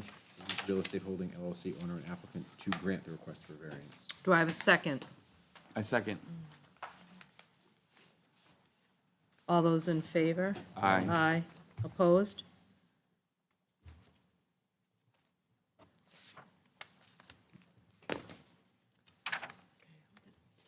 In case number 621, 2023-7, the request for variance was granted. Thank you. The next case is, we have 4 more cases on our docket for this evening. We are only required to stay here till 10 PM. It's almost 10:30. I've got 10:27. I will need a vote from the board who would like to continue to hear cases, or we table it for next month. So I need a vote on that, to continue. What do we have, 4 more? We still have 4 more. This is gonna be an after midnighter. Will we continue it to the overflow? Is it to the July date or overflow? It's up to the board. And I would advise, if the applicants are here, making sure the dates work for them. Yep. How many do we have for the July meeting already? I don't want to have to push them again. Well, you just continued Just continued 5, and I so, have 4. yeah. 4 additional. So what would the date 9. be for the overflow? 6th. July 6th, which is obviously. No one will be here. That would be more Yeah. than we have tonight. We'd have 13 to see in July. Well, the July meeting, the regular meeting. Yeah. I would support the overflow, but at this stage I can make it, but you never know. Life catches. I just have to put it out to the board, so either we commit for the people that are here for the rest of the cases. Are we good to go? I'm not going to make a motion, but I'll support a motion. I say general consensus. General consensus, who can stay? I'll stay. I think we should just ask if there's anyone who Okay. would like to leave. Is anyone are you going to be, would you like to continue? Do you want to stay? Is there anyone that would like to leave, or do you all want to stay? I'd like to stay. Okay. All right, so I will stay. I'm good to stay. Everybody better be Might very want another nice. break at some point. Let's say 11. If you have 5, I have to get up at 4:30. We do have 5. You should be able So to then I'm go. gonna leave. Okay, have a great evening. Thank you, too. We only need 5, so All right. So, Rob, you're going to be voting member because Irene is going to be gone for the evening, and Chris, you're going to So be. you wanna go through all 4 cases still tonight? Oh, yeah, that's right, we only need 5. Well, you should see how far we get. I mean, I think you have to go, well, you're the chairperson, but I think you have to go case by case, because it could be here to 1 in the morning. No, it's either we continue or we don't, because I can't tell It's up how to you. long It's up to it's you. going to Why happen. does it have to be we continue or not? Why don't we just say we're gonna stop at 11:30 and we get through as many as we can? You can reassess after the first one, or Yeah. however you choose. All right, so we'll do another time check at 11:30 then. Next case. Case number 621, 2023-8, a request for a variance from LZO 4.2.1.3.c.1 to allow an encroachment of 20 feet into the front setback area where 40 feet is required in the AR1 district, 16 Happy Lane, map 4, lot 3-13, zoned AR1. Dennis Demars, owner and applicant.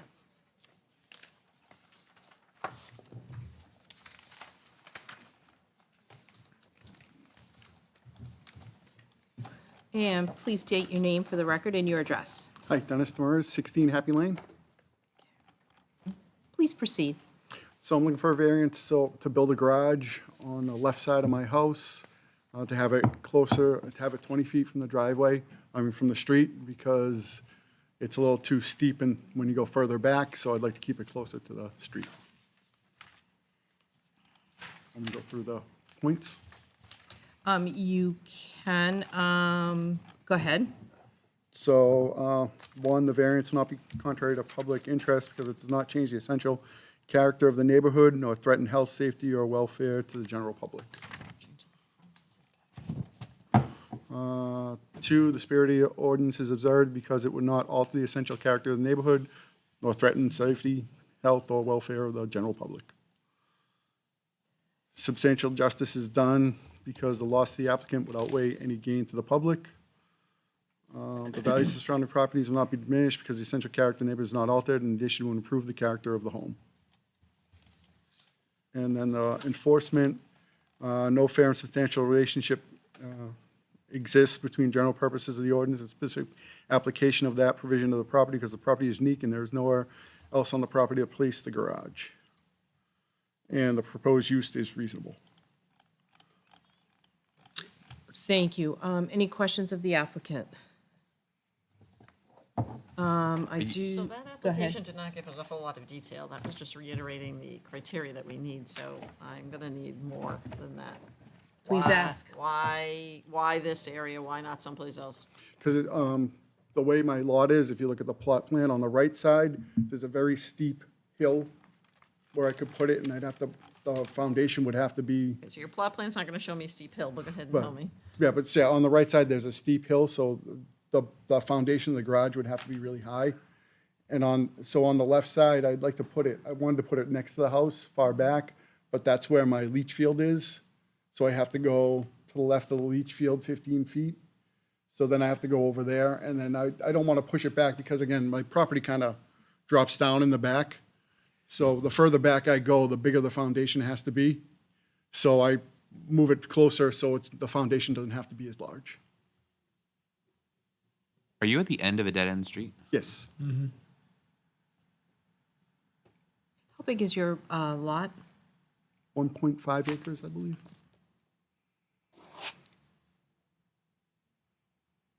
I'm having trouble visualizing, where would the garage go? So if you look on that, where, almost where the hand was, oh, can I use this? So that inside corner is right there. So it'd be like It's right right there. around there. A little closer to the house.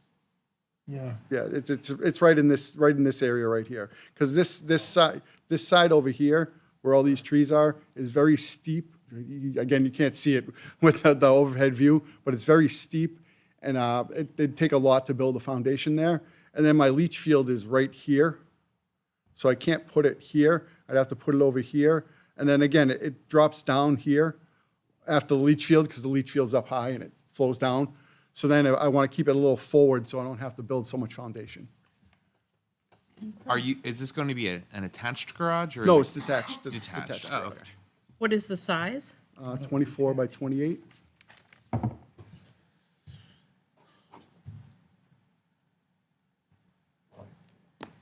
Okay, any other questions? So because the corner of the property's there, that's why you're getting so close to the front. It's another notch. Yeah, another notch. Yes. Good point, Susan. Okay, any other questions of the applicant? Okay, I'd like to bring it out to the public. Anyone in favor that would like to support the applicant? Let the record show there's no one. Anyone in opposition? Let the record show no opposition. I'm bringing it back to the board for any further questions of the applicant. Okay. We have none. This part of the public hearing is closed. Any questions we have? Or can we go into the 5 points of law? I'm okay. We're good? Yep. Okay, let's go. Granted, the variance would or would not be contrary to the public interest because, I would say it would not. I Would would say not. no, would not. Who's voting? I am? Okay. Chris is. Agreed. Reason? Doesn't pose any threat to health, safety, general welfare. Alter the essential character of the neighborhood. I agree. Dead-end street. We all agree on that? Yep. Perfect. Madam Chair? Yes. You appointed Robert. Did I appoint Robert this time? All right, Robert. No, you just said I'd be voting at some point, but it's 3 other cases, so we've been I wrote alternating. it, so I know. Whatever you Okay, wanna do is thank fine. you. Whatever you want to do is fine. Okay, so Chris, you don't count at the moment for this one. Robert, what is your vote on this one? I agree with. You agree? Okay. Thank you. We're getting Wait till delirious. it's 11:30. If you want me to leave for clarity, I can do that. The spirit of the ordinance would or would not be observed because I would say it would for the same reasons as number one. I agree. I would agree, no impact on health, safety, and welfare. Do you agree, Robert? Yes. Beautiful. Granted, the variance would or would not do substantial justice because I would say it would because there's no loss to the public by I granting would it. agree. I agree. Yeah, I agree.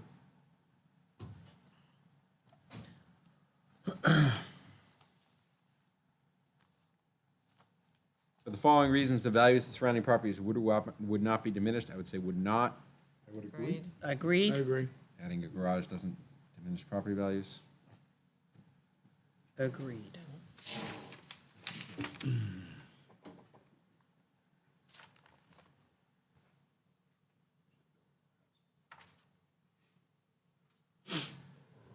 Owing to special conditions to the property that distinguish it from other properties in the area, denial of the variance would result in unnecessary hardship because A1, there is or is not a fair and substantial relationship between the general public purpose of the ordinance provision and the specific application of that provision to the property because I would say there is not, I would agree.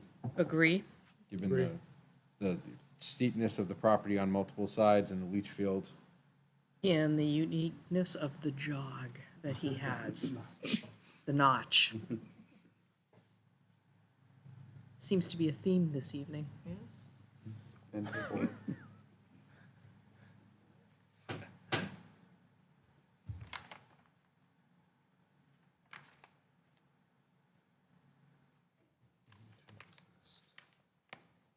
The proposed use is or not a reasonable one because Is. reasonable. Garage is a It's reasonable. reasonable.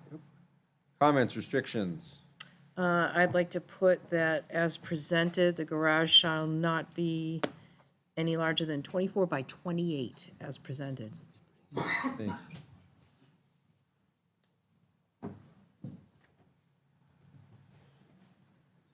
Do you have to also put that it won't encroach further than 20 feet? Or is No, that- that's, It's kind of a given. in the- yeah, exactly. Okay. Do I have a motion? I'd like to make a motion in case number 621, 2023-8, to grant the request for a variance from LZO 4.2.1.3.c.1 to allow an encroachment of 20 feet into the front setback area where 40 feet is required in the AR1 district, 16 Happy Lane, map 4, lot zone 3-13, zoned AR1, to grant the request for a variance as presented, and the garage shall not be larger than 24 feet by 28 feet. Do I have a second? I'll second. All those in favor? Aye. Opposed? In case number 621, 2023-8, the request for a variance was granted with the condition that the variance is as presented and the garage shall not be larger than 20 feet, 4 feet by 28 feet.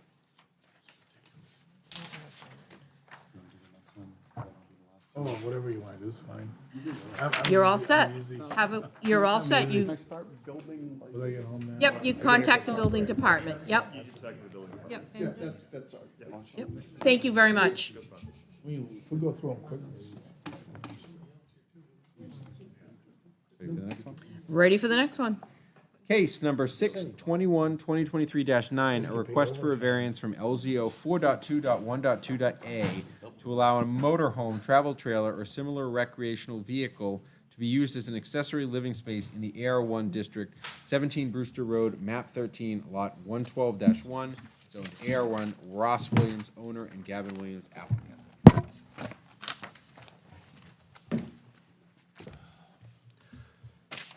Good evening. Hey, guys, good evening. I'm Gavin Williams. This is my father, Ross. We're the owners of Victory Aquaponics at 17 Brewster Road. My dad's the owner of the property. What we're asking for is, I think, really simple. Yeah, sure, you can do it. To make it a little more clear, I've got something to hand out. These are just some reviews from some of the interns that we've hosted on the property, and that's why we're looking for the variance. So Victory Aquaponics is a small farm. We do aquaponics, which is a special method of hydroponics. It's a high-density method of farming. Has a very low environmental impact. It's an organic way of growing. Another part of what we do is we host educational tours. We host school groups, garden clubs, and we give tours to families. We also host interns. Most of our interns stay around a month. Sometimes it's longer, often it's less. And occasionally, our interns will arrive in RV. They come from far and wide. They come from other countries. They come from, the other side of the continent, whatever. And occasionally, they will have RVs.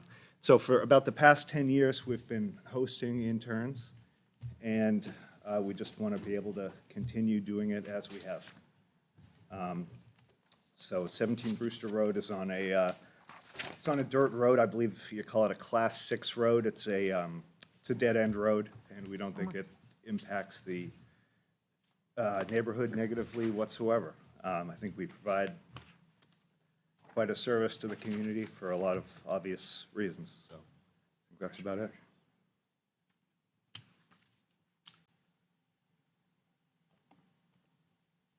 So you need to do the 5 points of law one by one. Do you have that in If front you of want, you? sure, okay. You have to read it into the record. Madam Okay, Chair, could sure. you Yes. just clarify who's voting right now? Is Uh, it still Rob? Still Robert. Yep. You're up. Lucky dog. So I'll just read what I. Yes, submitted to you guys. exactly. Sure, all right. So number one, variance will not be in contrary to the public interest. Variance allowing the farm to continue to host a limited number of interns on a temporary basis would in no way alter the essential character of the neighborhood or create a nuisance or a health concern. Because of the year-round agricultural productivity of the farm and the educational nature of our internships, denial of the variance would in fact run contrary to public interest.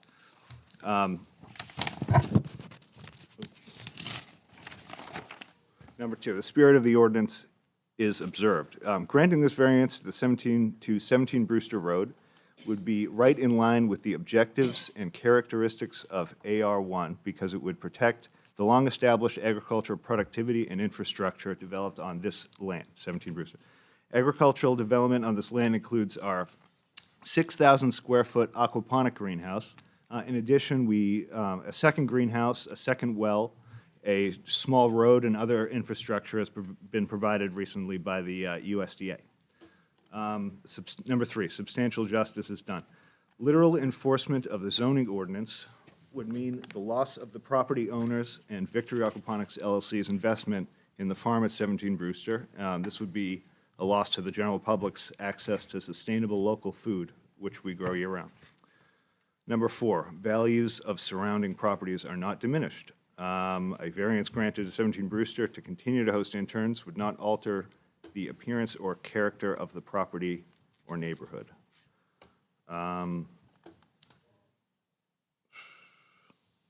Number 5, literal enforcement of the provisions of the ordinance would result in an unnecessary hardship. I'm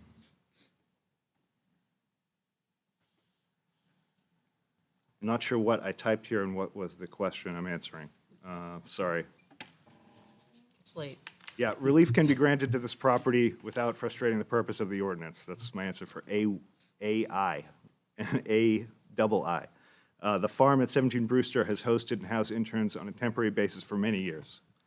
5B, I'm just reading my answers here, right? Is that okay? All right, not reading the questions.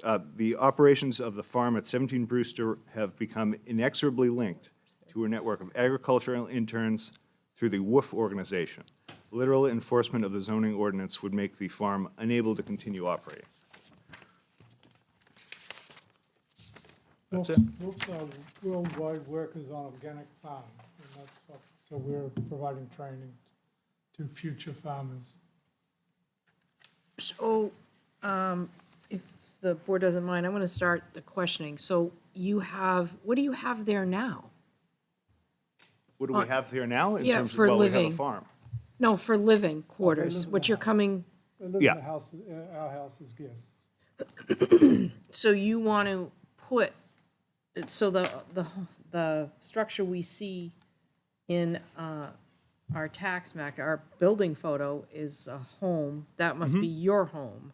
Correct. Okay, so you want to put a motorhome, travel trailer, or some kind of other vehicle there? Well, yeah, just to clarify, first of all, the picture you're looking at is from before we purchased the property.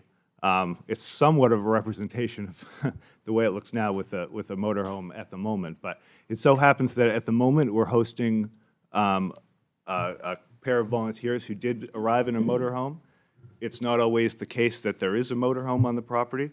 I think maybe one time for a brief period, we had 2. Well, some volunteers overlapped, but that wasn't really optimal. But basically, just on a temporary basis, we want people to be able to stay in a motorhome. From when to when? Whatever, we may be able to operate, within whatever constraints you might put on us, but I mean, 6 months seems reasonable, something like that sort of window. So you're asking for your growing season? No, we grow year-round. It never stops. It's indoors. Yeah. Nick, what is the, when someone has a motorhome that they own, can they live in it on their property? No. Can they stay in it for any extended amount of time? Okay. Go to a mic, because it's all remote recorded, the minutes. No, in Londonderry, we have an ordinance against living in motorhomes, campers, trailers. So it's against our zoning ordinance, but it's also against the building code. Building code says that a dwelling unit has to be attached to an approved water source and septic system. Thank you. Okay. Hey, Nick, I had one other question. Is that okay? Go ahead. You know, 'cause I think the other farms in the town have workers that come temporarily. Where do they live? Do you know?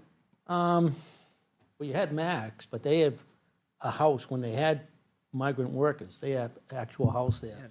You have Sunnycrest, and they have actual houses where they live. Okay, I didn't know that. They Okay. have living Yeah, units. in the back, yeah. Any other questions? I mean, my question was yours, because the ask was very vague for me too. Yep. How many people, for how long, what kind of infrastructure, is there to support them? And I knew that, Londonderry, it's against the building code, actually, so I just wanted to hear from you one more time the things I just asked, because I think you asked the same thing, and I think probably everybody here has that same question. How many people for how long, and what infrastructure is available for them other than going to your home to use facilities? I can be so Sure. blunt. Well, I'm not sure what exactly would be reasonable to ask, really, but, so right at the moment, we have 4 volunteers in total. We have 2 that are staying in a motorhome. The 2 in the motorhome, their waste it's all self-contained. Any waste from that goes to a separate facility off-site. And again, we don't know, I'm not sure what would be reasonable to request. If I could request, 10 people just to be safe. But if we could, having a couple in a motorhome would be adequate. if How that many were acres is allowable. your farm? 4. How long have you been doing this? How long have people been staying in motorhomes? 2011. Oh, well, it's not all the time that someone's there in a motorhome. But historically, Farm since how long have you 2011. been running the farm? 2011. Okay. It's infrequent that there is a motorhome at all on the property. If it's been going on for a long time, that's a different story. So It's So they've been 2011. staying with you? Right. Okay, Yep. okay. Any other questions? When they're not, so it sounds like it's infrequent, there's a motorhome. Where do the people stay when they're not staying? We have there's a finished basement in the house. Okay.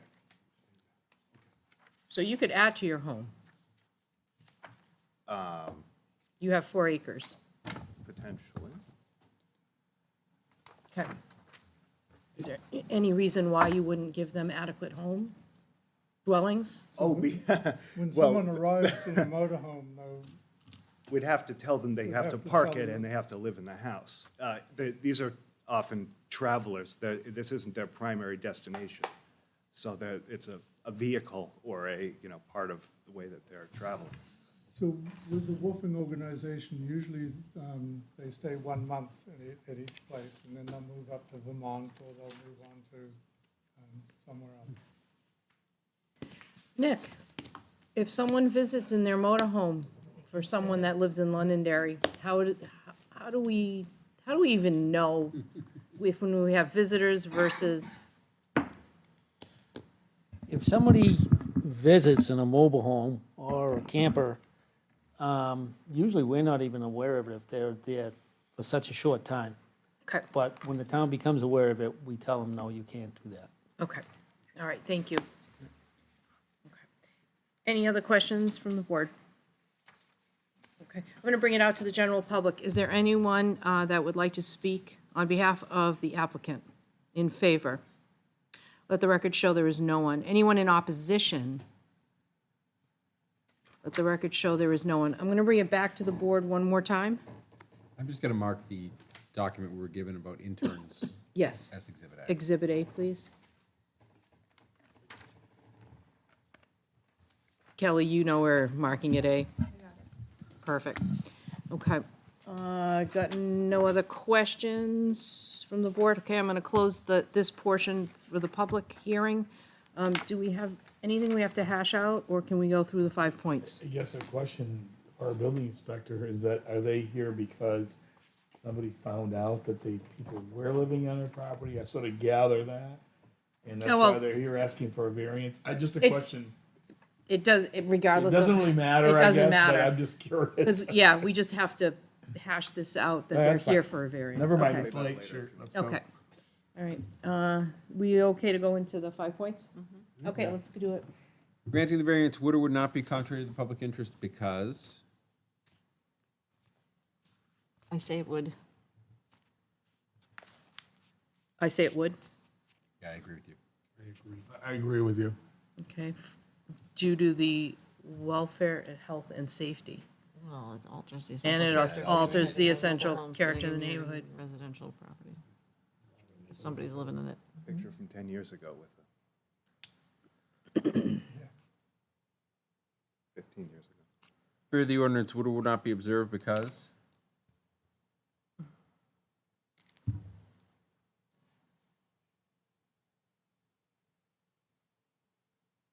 It would not. I agree. I agree, Yeah, I agree. because Same reasons as one. I agree. Do you agree, same reasons as one, Mitch? I do. Perfect. Robert? Yes. Okay. Granting the variance would or would not do substantial justice because?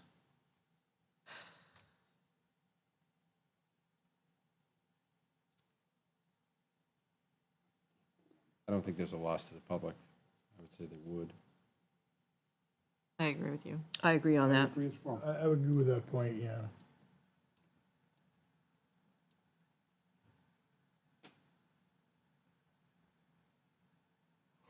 For the following reasons, the values of surrounding properties would or would not be diminished.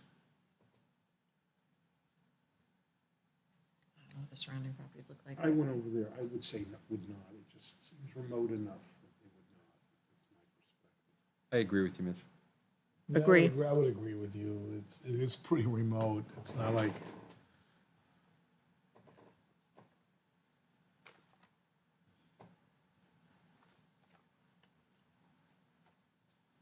Owing to special conditions of the property that distinguish it from other properties in the area, denial of the variance would result in unnecessary hardship because there is or is not a fair and substantial relationship between the general public purpose of the ordinance provision and the specific application of that provision to the property because There was no unnecessary hardship shown for number 5. So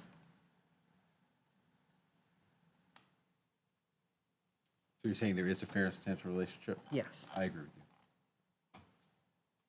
you. yeah, I agree with that. I agree as well. There's other remedies. Proposed use is or is not a reasonable one? Because? Let's say, It's not. It is not. yeah. I agree. And the reason? Having people who live, Yeah, a mobile home on a residential neighborhood for extended periods of time. Is It's not not reasonable. Like a Grateful Dead concert.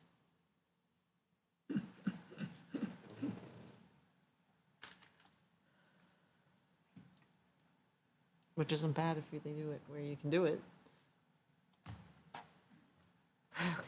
Comments, restrictions? No. I don't have any. Anybody? No. Okay. Do I have a motion? In case number 621, 2023-9, I move to deny the request for a variance from LZO 4.2.1.2.a to allow a motorhome, travel trailer, or similar recreational vehicle to use an accessible living space in the agricultural AR1 zone district, 17 Brewster Road, map 13, lot 112-1, zoned AR1. Do I have a second? I'll second. Thank you. All those in favor? Aye. Opposed? Not. Madam Chair, if I may approach. Yes.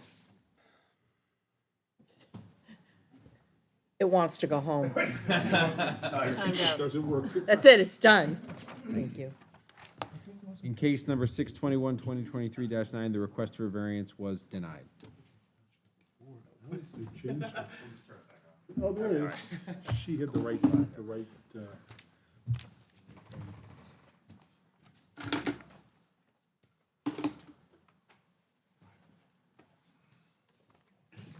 Half an hour.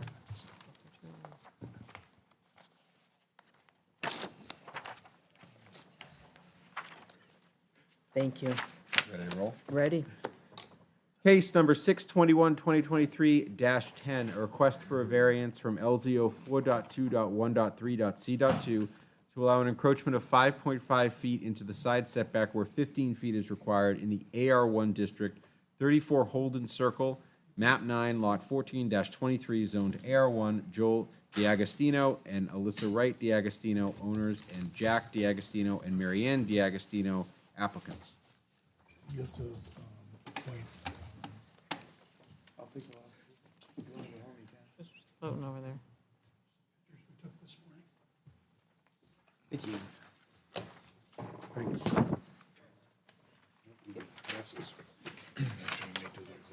Thank you. Thank you. I'll mark Madam this Chairwoman, as I'm gonna, Yep. I'm gonna Bob's heading out. I'm gonna head out because I have to be up at 5 in the morning to be in Concord at 7, so. Thank you, Robert. Thank you very much. Sorry about deserting the troops, but. Thank you. I feel Chris, you are bad. now a voting member. Kelly, I didn't mess it up. Thanks for staying late. We're gonna mark this as Exhibit A on our side. Okay, thank you. Please proceed. Madam Chair, good evening. Like you said, thanks for staying late, appreciate it. So I'm Joel D'Agostino. I live at 34 Holton Circle. My wife and I are applying for a variance for a residential accessory dwelling, an addition on the side of the house for my parents. And that will encroach on the property line setback of 15 feet. Will encroach 5.5 feet into the setback as required, and as you can see on the plans there. Nice job on the plans, by the way. That was him. Simple yet done. We understand it. Thank you. No, that's the plot plan. Yeah, is Oh, that what the- you're No, I'm looking talking at, about your plot plan? pictures. Oh, the pictures, yeah. Yeah. Yep. And if you want, you can proceed with the 5 points of law. Okay. You have, because you have your application in front of you? Yes. Go ahead. Okay. First point, the variance will not be contrary to the public interest because it would not alter the essential character of the neighborhood nor threaten the health, safety, welfare of the general public. The property does, it's a colonial, all the houses around are colonials with additions, similar to this one off the left-hand side, so this will fit in the aesthetics of the property. The spirit of the ordinance is observed because it would not alter the essential character of the neighborhood. Like I said, there's additional colonials in the neighborhood with the addition off the left-hand side of their house and the garage on the right side. Substantial justice is done because the loss of the applicant would outweigh any gain to the general public.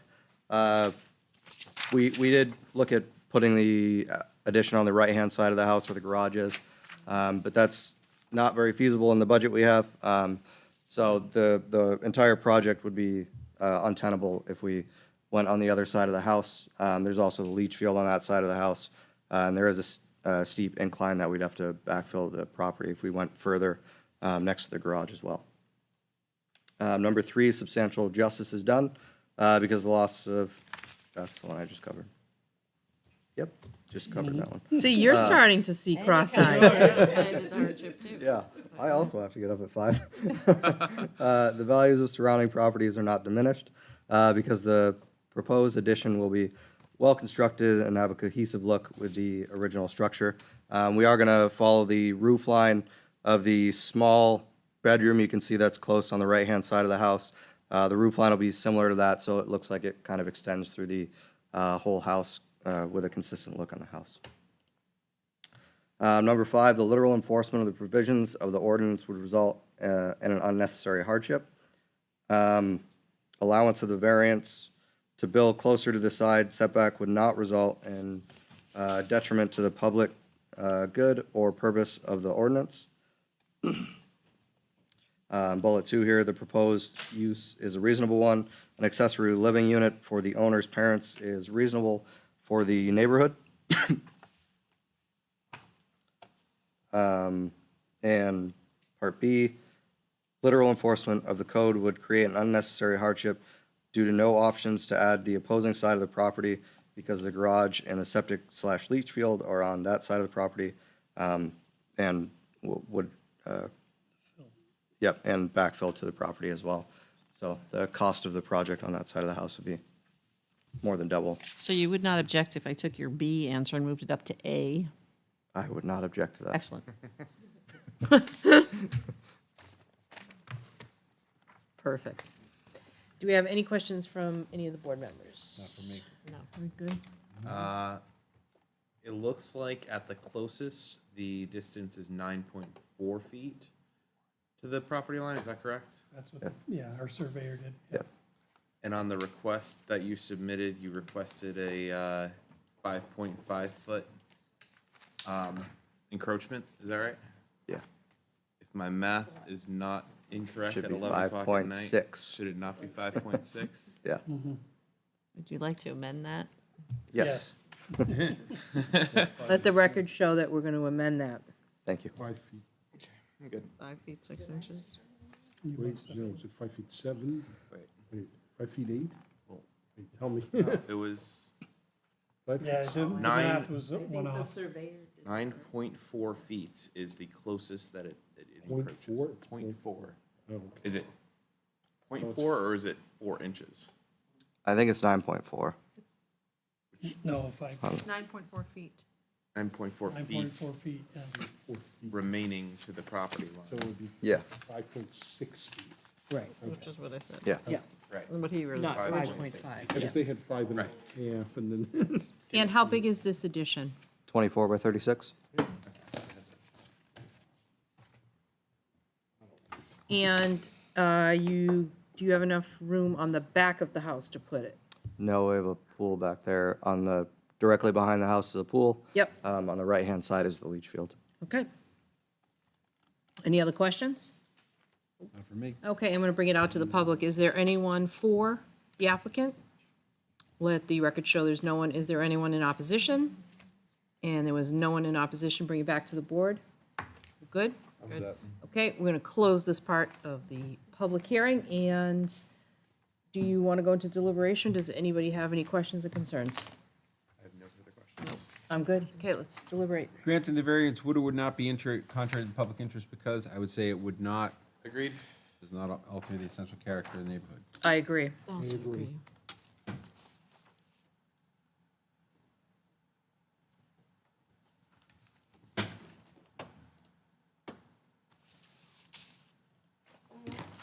Spirit of the ordinance would or would not be observed because I would say it would. Agreed? Agreed? No threat to health, safety, or public welfare. Agreed.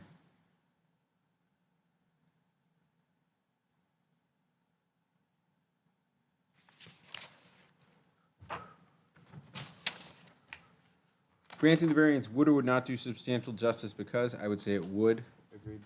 Agreed? There's no loss to the public by granting the application.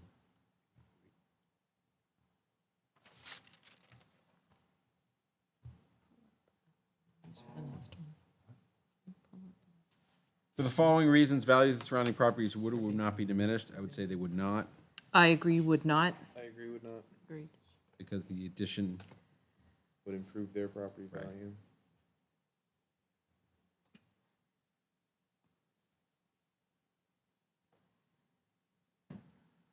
owing to special conditions of the property that distinguish it from other properties in the area, denial of the variance would result in unnecessary hardship because there is or is not a fair and substantial relationship between the general public purpose of the ordinance provision and the specific application of that provision of the property because I would say there is not I agree. I agree. I agree. because of the leach field and the slope on And the the other side. slope and the septic, yes, I agree. Does everyone agree on that? Yes. Perfect.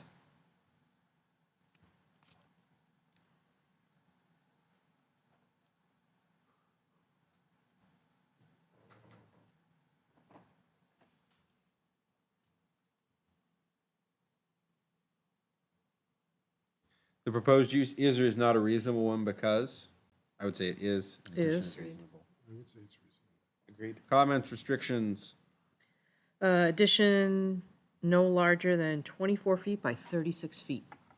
That's what he told me. I think it's got a little bit of variation. Yeah, on the proposal, it says 24.7 by 36. Yeah, it's supposed to be 24. The whole thing's 24 by 36. Yeah, but- That was the, It's the way they have to put the foundation into the existing foundation. That's why the 7 inches extra on the back. They can't just come beside the foundation, they have to come into it. so it extends 7 inches in. Yeah, in the It back doesn't end. extend, yeah. An extra 7 inches this way. And then did you want to do, Just say as presented.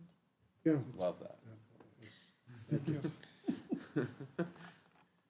Someone sleep some. any other restrictions or are we all set? I'm good. Do I have a motion? In case number 621, 2023-10, make a motion to grant the request for a variance as presented. Do I have a second?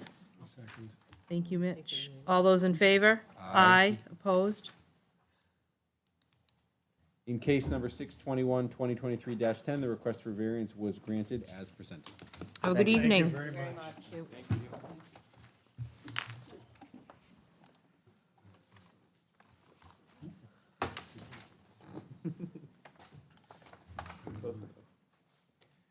Ready for the last one?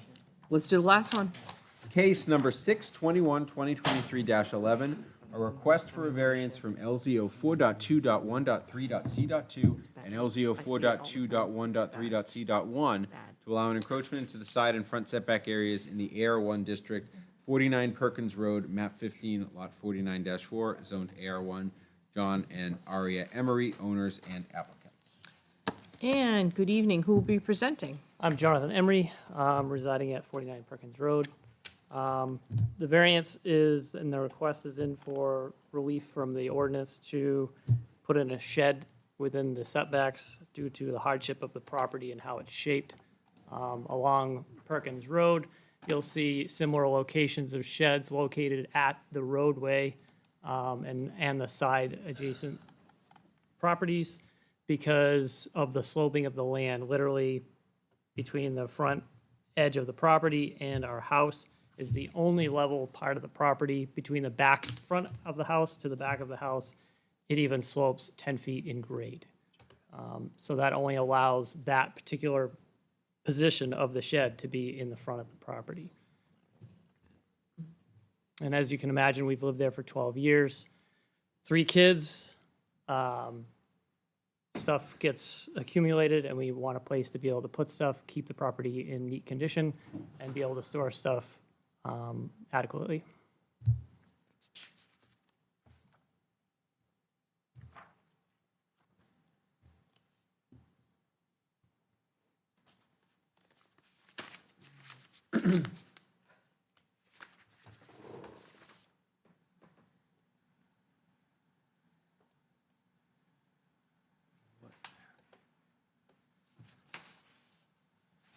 Actually, I like that topography. Yeah, because then that shows that, Oh, yeah. there we go. Huge grading. Yeah.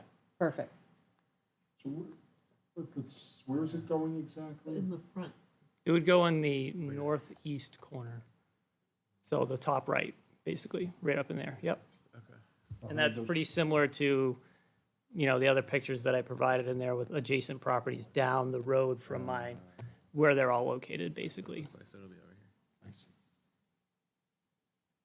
How much is it encroaching?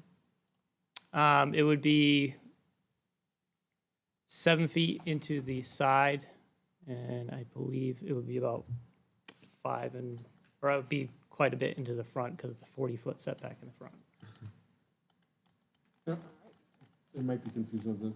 I did a drive around. Do you have it already, or is it a proposed future? It's already there. I messed up. I didn't know I needed a permit. It's not a permanent structure. It's not concrete or anything like that. It's just on blocks. And the building inspector reached out to me and they're like, did you put a shed up? And I said, yes. And she's like, well, you need to pull a permit. And I'm like, I didn't know. I'll be right down. And that started the whole process. And she's like, well, you need a variance because it's immediately denied because you don't meet the setbacks. And I was like, okay, well, let's start this process. So that's why I'm here now, seeking relief. Would you have the ability to move it if we denied the variance? The numbers are. I would have to get rid of it Nope, they're not. because there's not a spot on the property, or I would have to take up parking to be able to put it on the property. So we don't have any numbers anywhere. It's on the, it's written in red on page 8 of 11 on his application. Right there. I don't know what that says. I know it's written there. No, usually it's within the first line. Yeah. What it is, versus having a hunt and peck, So you so want to tell us what these numbers are again? Because I'm not getting it. just So give us the The give side us- from the lot line to the back of the shed is 8 feet. Okay. And from the roadway, it's 15 feet. You're 15 feet into the 40, or you're 15 feet from the road? 15 feet from the road. At the closest point or at the farthest point? At the closest point. Closest point. Okay, so you need to encroach. If it's a 40-foot setback, 25 feet. Correct. And then into the side setback, you said 7 feet? Into it would be 7 feet because it's 8 feet from the property line. And it's a 15 15 foot? feet, Got it. yeah. Yes.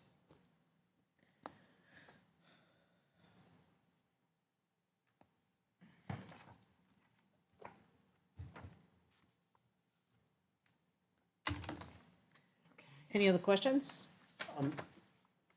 Nick, I hate to make you get up, but I went up there and it didn't look like there was any visibility issues related to it. I was trying to remember, did you see anything of concern? No, when I was in driving by, that lot is higher than the road anyway. So I don't think that adds to any problem with the sight distance. Thank you. And it's behind the stone wall, it looks like? Yeah. I can't obviously see it, but. Yeah, it's, the property's about, in that area, about 3-4 feet, I would say, above the roadway. And there's a big stone wall all the way on the front of the property.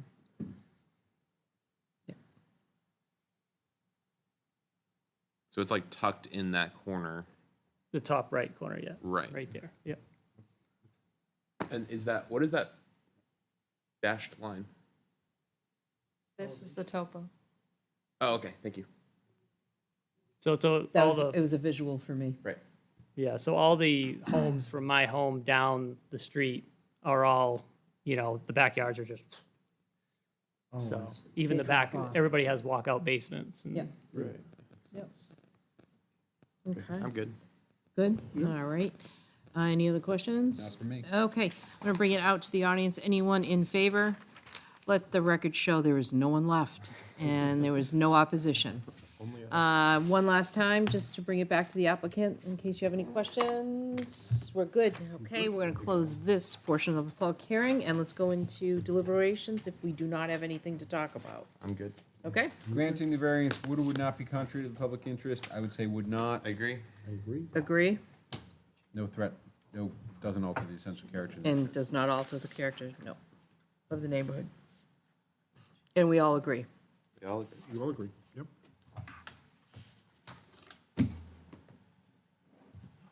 Spirit of the ordinance would or would not be observed because, I would say it would for the same reasons as one. I agree. Health safety is conserved. Agree. Granting the variance would or would not do substantial justice because, Would, I agree, there's no loss to the public by granting. correct.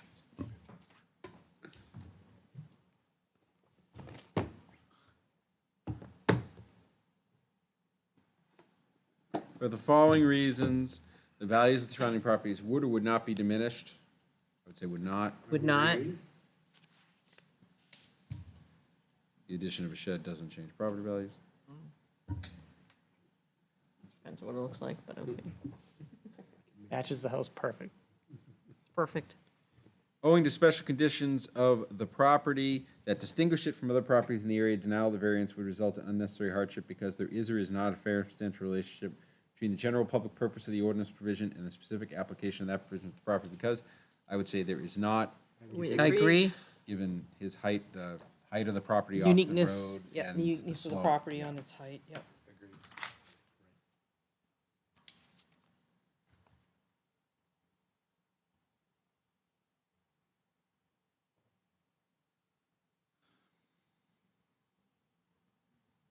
The proposed use is or is not a reasonable one because is, sheds are reasonable. I agree.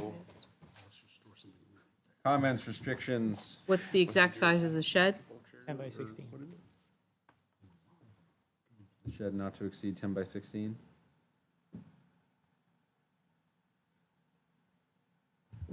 I agree with that. Should we put the setback measurements here since they're not the clearest? Yes, Not to exceed 25 feet into the front setback and 7 feet into the side setback.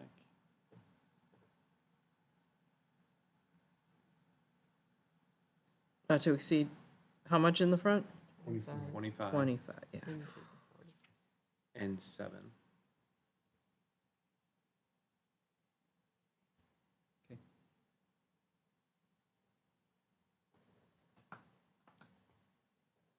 you like me to make a motion? please. In case number 621, 2023-11, make a motion to grant the request for a variance from LZO 4.2.1.3.c.2 and LZO 4.2.1.3.c.1 to allow an encroachment to side and front setback areas in the AR1 District 49 Perkins Road, with the restrictions that the shed is not to exceed 10 feet by 16 feet, and the encroachment is not to exceed 25 feet into the front setback and 7 feet into the side setback. Second. Who's second? Chris? He's all over it. Wow, okay. All those in favor? Aye. Opposed? In case number 621, 2023-11, the request for a variance was granted with the restrictions that the shed is not to exceed 10 feet by 16 feet, and the encroachment is not to exceed 25 feet into the front setback and 7 feet into the side setback. You're all set, sir. Thank you for staying late all. Have a very good evening. Thank you for your patience. Next, do we have any communications or miscellaneous information I need to know? No, Madam Chair. Wonderful. No other business? Can I have a motion to adjourn? I move to adjourn. Do I have a second? Yeah. Suzanne seconds. Meeting adjourned. Boom.